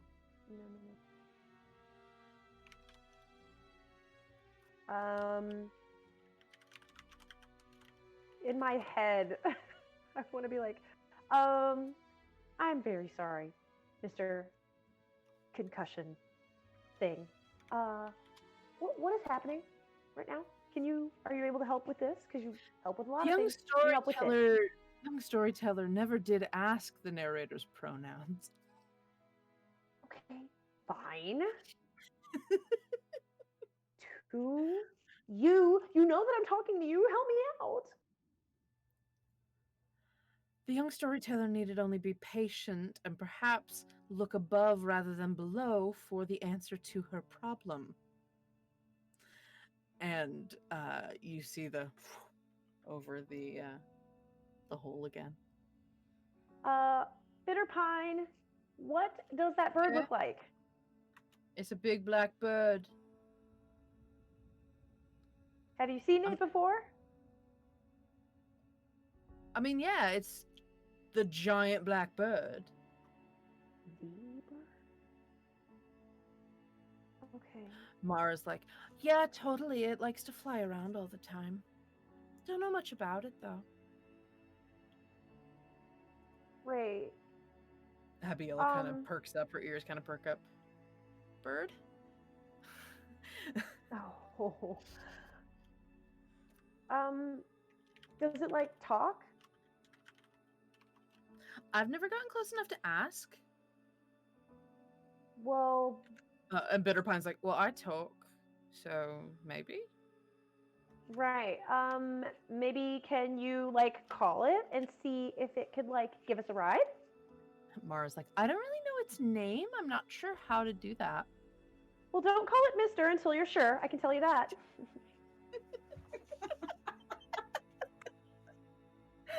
Amazing. And so Bitterpine's just like, all right, sure. And I don't know why she went very Cockney. She was like sort of Essex, like mean girl, British mean girl, but she's something else now. All right, like totally. I'll just I'll talk to them. I gotta work on these. It's just Dairy Girls. Just Dairy Girls. All of it. I gotta go watch it. Yeah. It's like perfect. Bitterpine and I know I want Billy Piper as a treant. Bitterpine and Mara sort of duck out from your view in the hole, and you hear them sort of shouting up like, "Oh yeah, come on down here. We want to talk to you," and like. Yeah, you seem really nice and shiny and birdie. You're doing great.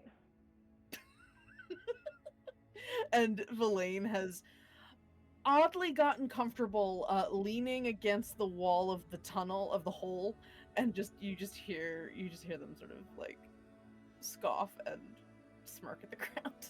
Just like kicking rocks. And you hear and on the ground, like a sort of a gentle rumble that happens. And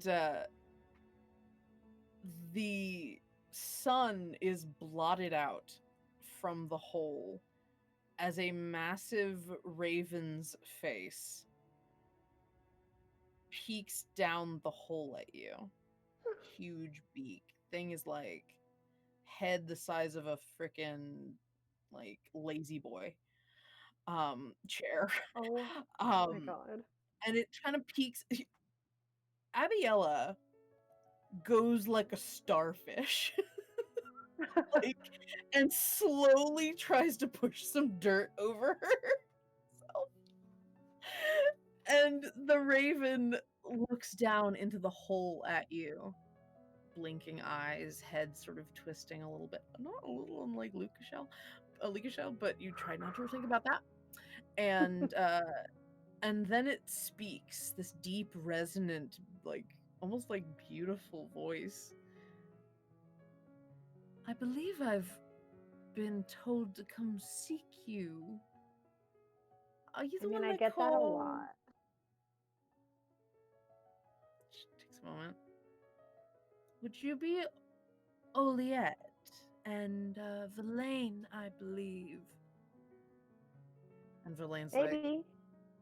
who's asking? And the raven kind of, there's a little bit of a fluff from, like, you've ruffled her feathers. And she looks down and goes, my name is Sigfran.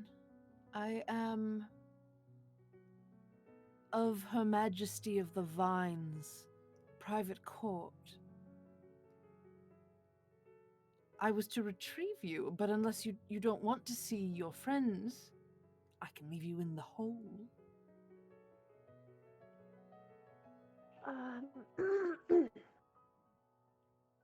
I am torn. Honestly, Oliette is torn in this moment from being like, oh my god, my friends, thank god.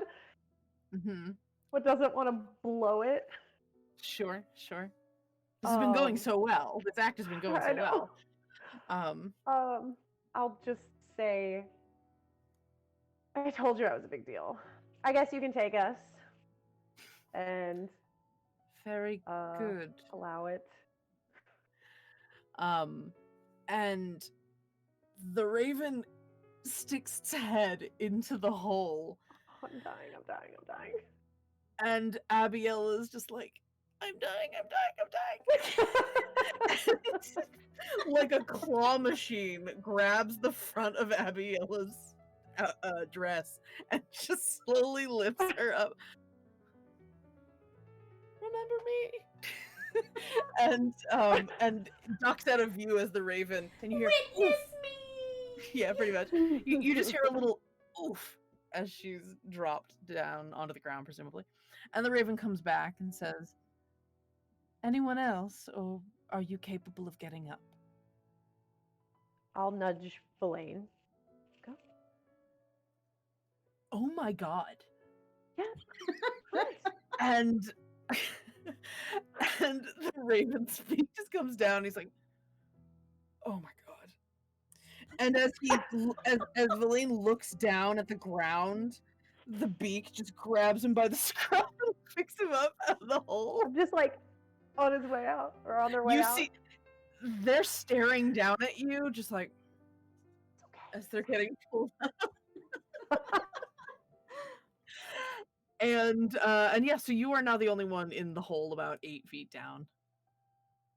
How wide is it? How wide is the hole? It's like maybe 10 feet across.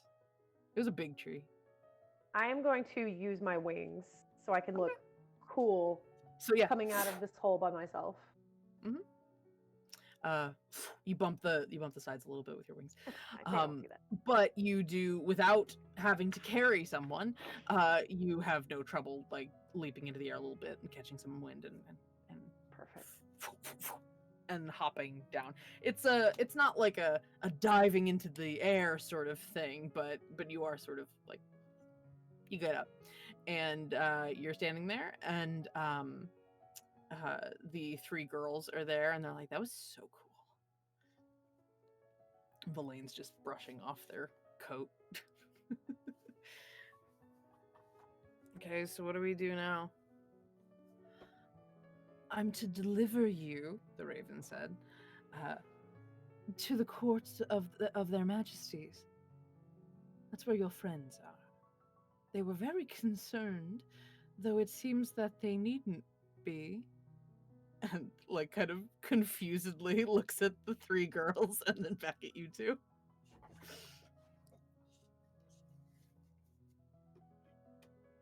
Can't hear you. Oops, I was There you go. good. Ha. You're good. I say, can they come? Because they're with me. And the girls are like, yeah, we totally are. Yeah, absolutely.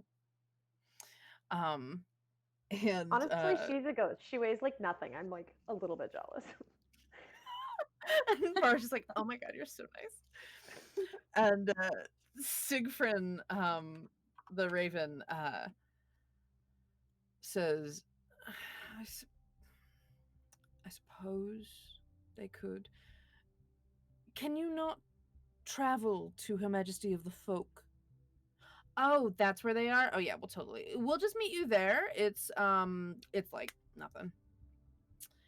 And Abiel is like, yes, we're gonna not ride the bird. She's just like slowly stepping away. Okay. Very slowly. and Bitter Pine's like, oh yeah, we'll totally be there soon. We'll meet you there. It'll be great. Great. You guys I get can't like wait. VIP travel, like personal driver. I usually got it like that. I'm going to be honest with you right now. God, I can't. What have we created? I don't know. You created a It's out of monster. control. It's amazing. We You're have bigger than all of amazing. us now. Yeah, we've made a monster. We've made the true monster of D&D. Mean Girls. So, Oh god. I cannot wait until Beza it's gets a taste of this. God, nope, we're not even. No, So we're not excited. there It's yet. gonna be We'll amazing. cross that. We'll cross that terrible haunted bridge when we come to it. So, Sigfrind kind of crouches down a little bit near you and says, happy to... Actually, no, why is she doing that? Happy to safely take you, if you sit still. And she kind of is, like, making biscuits on the ground with her claws. And Valaine's like, oh, God. Which has apparently been the only thing they've been able to say for the past 2 minutes. I do not blame them. Talon biscuits. If the other three girls are far enough away, I will lean into Sigfrin and be like, thank you, and crawl up. Welcome. Help. I will try to help Valaine up as well if they need it. They might not. That's a good question. Rather, it's a question I'm insisting on rolling about. Fair. No, they're good. They actually almost get up at the same time you do. Okay. They just like, okay, if we're not worried about the thing eating us, and just like grabs hold of some feathers and pulls up, and there's kind of a, but he gets up really quick. And so yeah, so they sit. It's. I mean, I'm not going to describe what it feels like to be on a giant bird. It's comfy, I guess. It's like being on a big bird. Yeah, it's like being on a big bird. There's no saddle, obviously. So she just kind of glances behind. It would probably be best if you held on. I will be sure that Valaine is sitting in front so that I can, like, You- motorcycle style. She's too powerful. So Valaine got up and you maneuvered behind Valaine, or not? Yes, Scoot, behind Valaine. scoot, Yeah, scoot. and you just see Valaine kind of like, okay, and like sort of crouch, like holding on to the feathers, like this isn't gonna like pull them out, right? Not if you don't pull them. And you see I love her. giant wings extending, and there's a little bit of a breeze.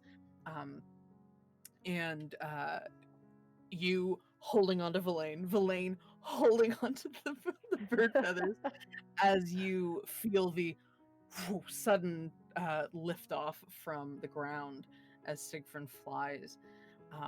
Takes only a few moments for you to be uncomfortably high up in the air, and you see the outstretched land beneath you. You see the tower and a bunch of like craters in a field, in an open field, just craters and like not tree stumps, but like the arrows, those big giant projectiles sticking out of the ground.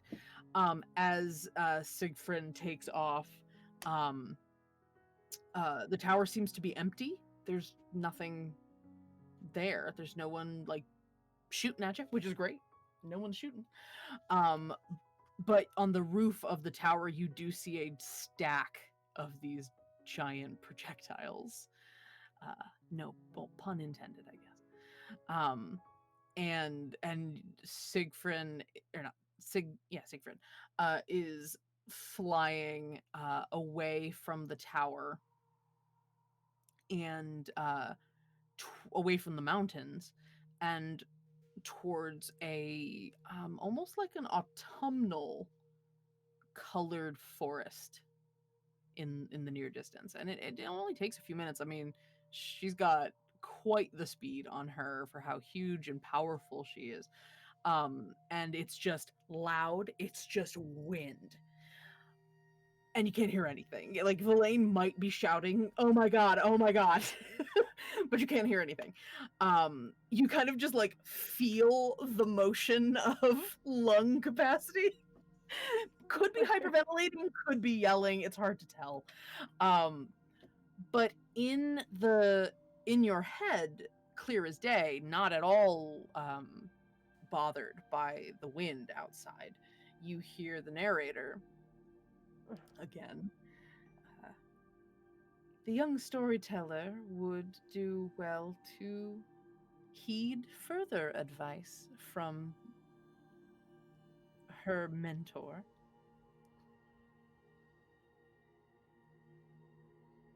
In the future.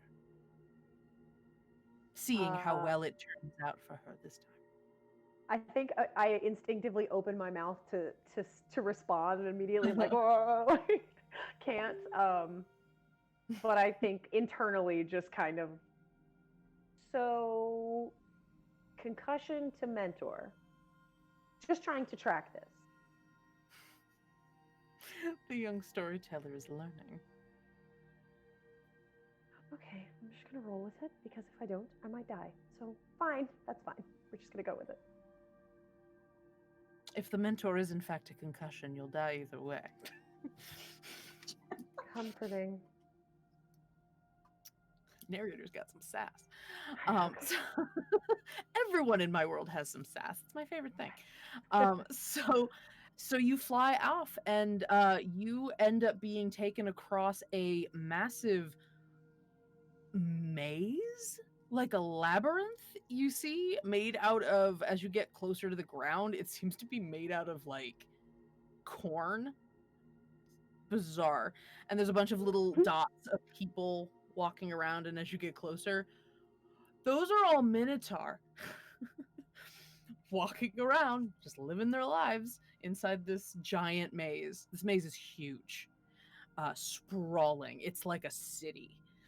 With how big it is, and the raven just sails over it, very close, and as you get past it, you find yourself getting closer and closer to what appears to be an enormous, a supernaturally large fallen tree trunk, like hollowed out with moss and stuff growing on it, but it's huge. And Siegfried sails over the length of the tree and like kind of rises a little and then just makes a nosedive into one of the holes in the log. And yeah, you got just It's a roller coaster. And just as quickly as you like basically reach terminal velocity as you're flying down, you're delicately landing on the ground. Siegfried is almost built for flying. And she drops to the ground, and you are not in a tree. You are in a very large circular room with chairs and very pretty, very large women sitting in the chairs, and an audience, and your friends, and everybody is staring at you. I can only imagine that Oliet's hair is just like, like Yeah, just it's just every full- flip. Oh my god, Looks like a Valane's mess. is just like it's very, very good. Oh my god. And Siegfried bows with you still on her back to a very large minotaur with bramble horns that reach out like a steer. And she's in this beautiful dress made of like moss and fern leaves and natural stuff. And the raven's like, I have delivered what has been requested of me, your majesty, my lady, my ladies. I bring the children. And she kind of shakes a little, and you get a sense of like, it's time to get off now. And Valane's like, yep, let's go. And starts like, well, you're like attached. and he's like, we gotta get down. Okay. Sunshine, we gotta get down. You got it. Yep. You got it. Okay. And okay. And Valane like takes like your wrist and like helps lower you off the raven. Even though Siegfried is like low, it's still a little bit of an effort to get down. And then let's go, and then Valane kind of like hops / slides off. like a changeling off a raven's back. And second Drag Race reference of the night. So the Siegfried takes off very quickly after she's landed, and you follow her up and see that the ceiling, it's like a cylinder. This room is like a cylinder that goes straight up, and it goes up so high. But there's no sky. It's just like fog. It's like going into nothing. And Siegfried just like reverse dive bombs up into the fog cloud and is gone. Buy a girl a drink. Jeez. Oh, I better be careful. That's gonna stick. Okay. No. Okay. And then I'm overjoyed to see the rest of my companions. Like, oh, You're all right. Oh my god, you're okay! Glad you didn't get trampled. Crime friend! Can't hear you, Back Tessa. ya. I said crime friend! Crime friend. And she goes just, like, running and like just pelts him with like hugs. Do you try to jump, or Yes, just I Okay. attempt to jump. Okay. And Valane actually catches you because like running into them would be actually kind of painful. Okay. Why is there a mushroom hugging my leg? That's Sniffs! And you see Sniffs just like completely at Paru's reacting to Paru's reaction. Beza I'm goes so glad over you and didn't hugs get eaten by a Oliet. spider. Ooh. You were almost what? Don't say spider. I'm so glad you were not eaten by an arachnid. Well, I didn't I see don't any think I had arachnids. anything- Didn't you guys fall? Yeah, but I fell into a bunch of mushroom friends. Actually climbed down. We took our time. Yeah, Harlan and I didn't fall. We almost fell, but we managed to grab onto stuff and not fall, and then we went in after you. Yep. But we couldn't find you very easily. We found Paru eventually, with Tuskendale's help. Does Oh, yes, it was quite a You hear the most cacophonous voice as this giant elephant knight, sort of in full plate armor, starts clanking up. Yes, my squire and I met from quite the fortuitous circumstance. We are very glad to see that you have survived your ordeal. Come meet their Success! majesties. Come meet their majesties. They're really, really, really nice and oh my gosh, so pretty and so powerful. Come on. Paru, you do note that Her Majesty of the Folk is sitting cross-legged near you, just like... This is Her Majesty of the Just Folk. Like completely enamored Immediately already. just turns over. Just like, This is a Majesty of the Folk, and she's very like she's like super like all about friends don't keep secrets, which is amazing because friends should never keep secrets, right? and she's like nodding at the Yuan-Ti queen, just like, yeah, duh, nobody should keep secrets. Her Majesty is very amused and looks at you and then glances back to Her Majesty of the Vine. You sure can't have this one? And Her Majesty of the Vine looks... It's hard to make subtle head movements when you have steer horns. So you notice that she kind of like quirks her head a little bit. And so yeah, Her Majesty of the Folk nods at you, a Yuan-Ti woman with bright blue serpent eyes and scales going down her neck and sort of like flowing hair, but very, very casually dressed, kind of dressed like a barmaid a little. It's a pleasure, dear. How you doing? And I will attempt to curtsy in my jumpsuit and nudge Villain really hard. I think this is what I read in the book. Just, You are just so precious. Okay. Yeah, she's got sort of an intimidating vibe to her. It's the eyes mostly, and the snake thing, the like scale thing. She's humanoid otherwise. She has a humanoid face, maybe a slightly flatter nose, but the scales and the eyes are really what's up, and the relatively sharp teeth. Yeah, But totally she's very fine with all of smiley it. and very pleasant. Okay. So yeah, you look around and see that there are in fact 6 of these queens sitting or standing, or Her Majesty of the Law is in the this elven woman in the center with a giant book on a pedestal, sort of expectantly waiting, like, You're the queens from the story. we're from many stories, dear. Yes. This is the Queen of the Word. Wait a minute. Do I recognize that voice? Kinda.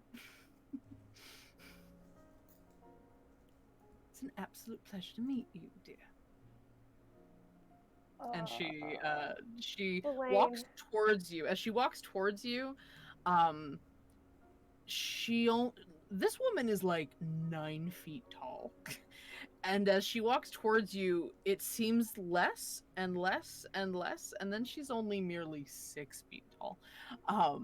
But a lovely blonde elven woman with a dress that's made of like, it's all lace. It's just layers of lace, so it's opaque.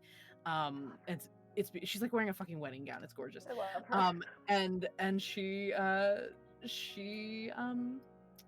just approaches you and says, Elaine, I think it's my concussion. Elaine, look. your concussion look. has taken physical form. I mean, we rode a giant bird here. Is this the weirdest thing that could have happened today? Magic is real. Okay. Are you surprised at anything? How are you surprised at anything? Okay. I think And, my concussion's gonna say something. Shush. He's just like, Just like, and Her Majesty of the Word says, it's wonderful for you to join us. I believe you are up to date on the conversation that we've had so far. Oh, okay. Okay. Yes. Yes. Excellent. Mhm. As we were saying, you are all to be... We were just talking about how their husband was this evil bad guy who just wrote in the story, and then Harlan will proceed to tell the relate- entire story. tell the entire I story. love it. No one, for some reason, Harlan is full of a charisma and magnetism that results and a sheer stupidity that results in no one having the heart to interrupt him when he does this. Everyone's just kind of like, though no one but Harlan seems to have the accent Harlan has, everyone who meets Harlan just immediately goes into a state of, oh, bless his heart. I was Just lets him do what he wants. He's not hurting anybody. So yeah, and Flew Her in on that Majesty. giant bird. And now. and okay. Thank you, Harlan. Thank you. I feel You're caught up. welcome. Her Majesty of the Word looks to Gura, the turtle next to you, Harlan, and she says, "You can keep that one."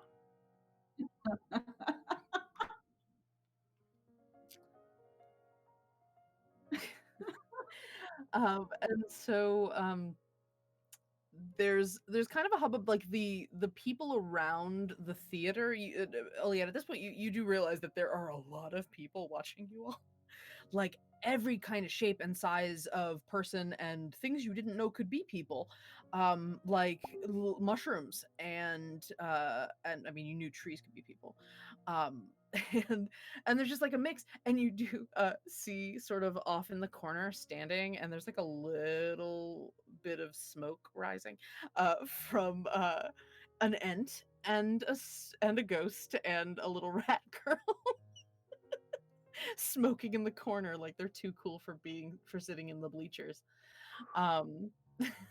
So your friends, your new best friends, have totally shown up, and they're totally too cool to be here. Yeah. So you are approached by their majesties, or rather, their majesties ask for you to approach, and go to the center of the throne room. And as Her Majesty of the Word kind of gestures with her hands, the book and the pedestal lower back into the floor. And she returns to her seat, a throne of simple concrete, with almost like a pillar sort of effect. It's very monument. And she sits down and her seat beside Her Majesty of the Vine, and they just wait for you all to come to the center. And Valaine's the last one. They sort of saunter, and the queens take turns speaking to you. Her Majesty of the Vine says, "You have traveled a very great way to be here, not of your own volition, but fortune rarely favors the intentional, at least in this world." And I'm really fortunate because I wasn't even supposed to be intentionally made. Her Majesty of the Hunt goes next. "It is our intention to prepare you for a world with which none of us know what it would look like. If you do leave here, and your leaving here results in our late husband," everyone, all the queens they all make a face. They don't know what to call him right now. They don't want to give him the respect of the title. If it results in our late husband finding a way out of the book, it would mean quite certain disaster for your world, as well as ours, eventually. Her Majesty the Folk, yeah, goodness knows he probably just burned the thing. Please don't let him burn it. and Her Majesty of the Word just like hand to her, like pearl clutching at the very concept of burning a book. Because she's Adelaide reincarnated. And then Her Majesty of the Word stands and says, hold on. There we go. Her Majesty of the Word stands and says, you will be assigned you will be charged by one of our people. I ain't got no money. We only ask for your time and attention. I got lots of that. Good. Ideally, when the time comes for you to leave this place, you will be prepared and strong and clever. And she looks at you, Olia. Now, if there are any requests or questions, we would entertain them before setting you about on your tasks. We would prefer to begin immediately. I love a pop quiz. Oh my god. Oh my god. Okay. Villain also. Oh my god. That is just the subtitle of this game. It's Shenanigoons, Book of Faebles. Oh my god.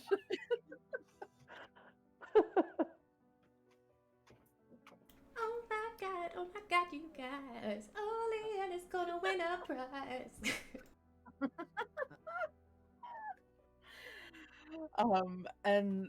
So you... I do got a question. Yes. What did your ex-husband look like? And they all look to you, Harland, considering. Because if I ever see them, I'm just gonna punch him one. Oh my lord. I'm dead. I am dead. I think I'm at the right height for castration. Oh my god, that's terrifying. How do you know that word means? Who taught you that? Villain shouts. I don't know what that is. Sir Tuskendale, I just suddenly did not. Oh my god. I was supposed to be a bodyguard, so I had some anatomy lessons, I guess. Kinda. It's an effective threat. I am going to lean over to Harlan and whisper what that means. Oh, we called that gilding. I am shook. I still don't know what it means, but that's okay. Oh my god, I almost asked you as Paru if we had the giveaway set up. I just wanted to make sure we didn't forget. The giveaway set up, Your Majesty? Your Majesty of the Trade, do we have the giveaway set up? Sorry. Oh, good lord. I will say I feel less guilty about earning all those oh my gods now. I feel like now I'm home. You're fine. You're fine. Good lord. So yeah, they wait a reasonable amount of time, unless you don't have anything to directly address their majesties with.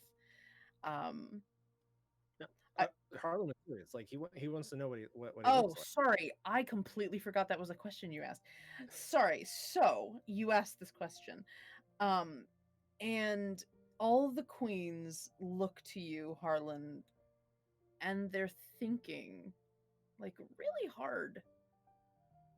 And Her Majesty of the Folk speaks up. Sorry, love, we can't really help you. We don't remember. Oh, shoot, when you off somebody, you really do it well. Her Majesty of the Word said, when he was struck from the world, as we had thought, he was struck from the page. There is nothing to remember. At least we thought. Oh. So like the picture got torn out of the book kind of thing? In a way. There are ways to... Is that why there is a page missing in the book? Her Majesty of the Word looks to you. Can you repeat that, dear? I said there was a page missing from the book. It had been torn out.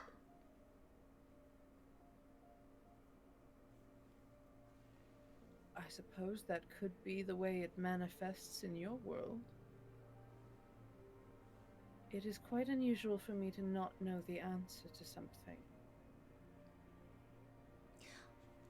Haru, don't you have the book? Just show her. Oh yeah! You don't have the book part. And she basically goes, Oh no, it didn't come with me. Her Majesty of the Just Word smiles a little bit. My dear, how can one carry something if one is within it?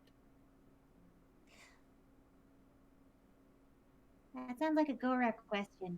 It does. Thanks, Okay. Carl. I appreciate your face. Okay. Yeah. Okay. I'm fine with this information. Do you feel another concussion coming on? We. I. Mhm. Okay. Mm-hmm. Good talk. Yeah. Elaine's just like, okay. I have a question. Yes. Her Majesty of the Word addresses you. So if we're all training with different people, are we still going to be able to see each other, or are we going to have to train in completely different areas? Because we just found each other again, and that would kind of suck. Our realms are more connected than you might think. And under our charges, you certainly can see one another. You will have free reign over our realms. Travel where you wish. Learn where you wish, how you wish. Think of it as a specialized independent study. Oh, okay. Okay. Oh, Her Majesty of the Word quirks a bit of an eyebrow, like she knew you were gonna like that. Asa, Oh, I yeah. can still teach you how to read. What was that, Heather? Ollie, a good thing. Yeah, it's okay. You're gonna be so excited when I explain it to you. During our first lesson, I'm just gonna give you the whole rundown. I hope they'll provide notebooks, I'm sure. I'm almost certain. Probably college roll. I have one very small question. Do you have fire weasels here?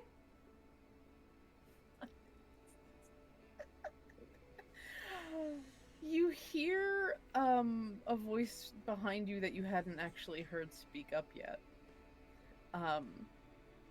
And sitting on a throne full of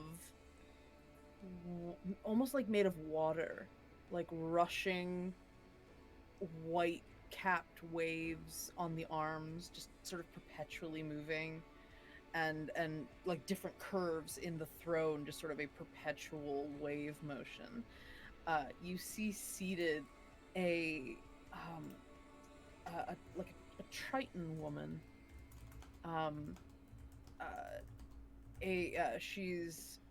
She's curvy and a little heavier set, and has scales and gills, and is sort of covered in like finery, but not like regal, more merchant.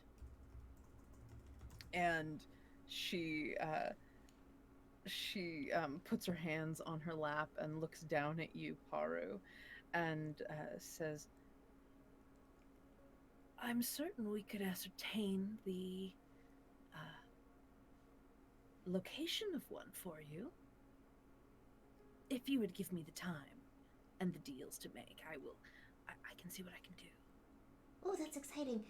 The whole reason I even found the book is because there was one loose in the library, and I wanted to make friends with it. Well, if you tell me the name of the book, maybe I can help. Oh, what was the book? I'll have to think about it. I don't remember right now, but I think if I think too hard of it, I might get a nosebleed because there's like someone else who might remember, but I can't find that notebook right now. Would you like to remember the name of the book? I would like to remember the name of the book, please. Little Big Boy's His first first- book of maritime economics. Thank you. Oh, it was the Little Big Boy's first book of maritime economics. Oh, that's a very good one. I'll see what I can do. Thank you. And so yeah, so she nods to you at your request. Excellent. And there's a bit of a lull as they wait a reasonable amount of time for any other questions.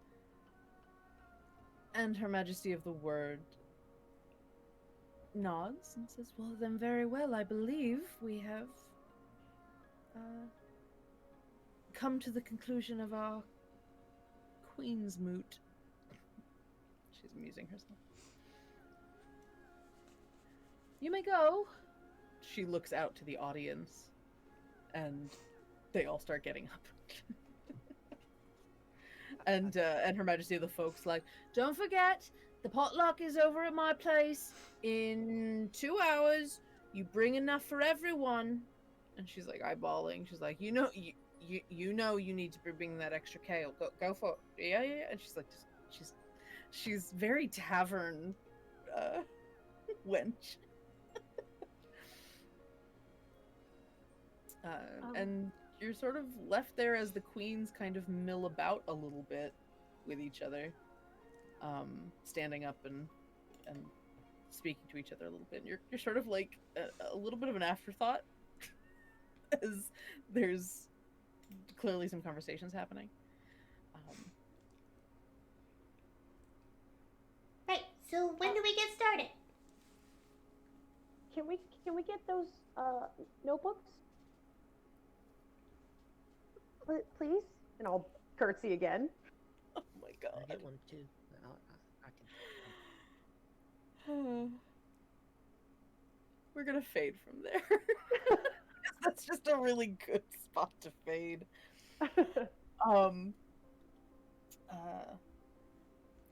And honestly, I think that's where we're gonna fade with the episode. is Oliet asking for School notebooks. supplies. Yeah, can we get some school supplies? All right, Whiteout so is that's needed because her penmanship is impeccable. Never makes a mistake. absolutely. You found the Mean Girl squad. So that is the end of chapter 5, Their Majesties. And we will begin next week with, to be honest, probably a bit of a training montage. As we explore a little bit of what some of our young heroes will experience over the next several years of training. That is where we will depart for the evening. You all are absolutely amazing players. I love each and every one of you so dearly. I love you too. I was thoroughly. This was so good. Anyway, thank you all for joining us for chat. If you've been here the whole time, we are going to do our giveaways to wrap up our session. Tessa, you. Let me see. I run the thing. You run Do the I thing. I've got the I run the codes. giveaway. Let me run the giveaway. You run the giveaway. I've got the codes of and take track of who needs to get stuff from me.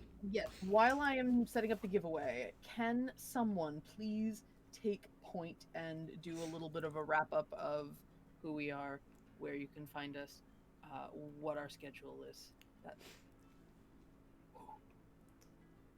Kyle, you're Go. making eye contact. With Go ahead. We are Nerdsmith, and this is, of course, the third season of Shenanigoons, Book of Mhm. Faebles. So thank you for tuning in tonight. If you were here the entire time, if you weren't here the entire time, you can catch the VODs. We're only 5 chapters in, so there's plenty of time to catch up. We have, you can find us at nerdsmith.org. You can find our Discord link in the doobly-doo below. And we are sponsored by the fine folks at World Anvil, which is the premier world building tool online. They're phenomenal, that you can help write your stuff and keep it all organized and integrate everything and write articles and do wikis and all sorts of powerful stuff, constantly being updated. Amazing. We're also sponsored by Die Hard Dice. We'll be doing a giveaway in a moment, so more on that to come. We are sponsored. You can see our little icons under our nameplates from Eldritch Foundry, which is one of those awesome websites that you can create your own minis from a variety of choices and accessories and races and sizes and all sorts of things.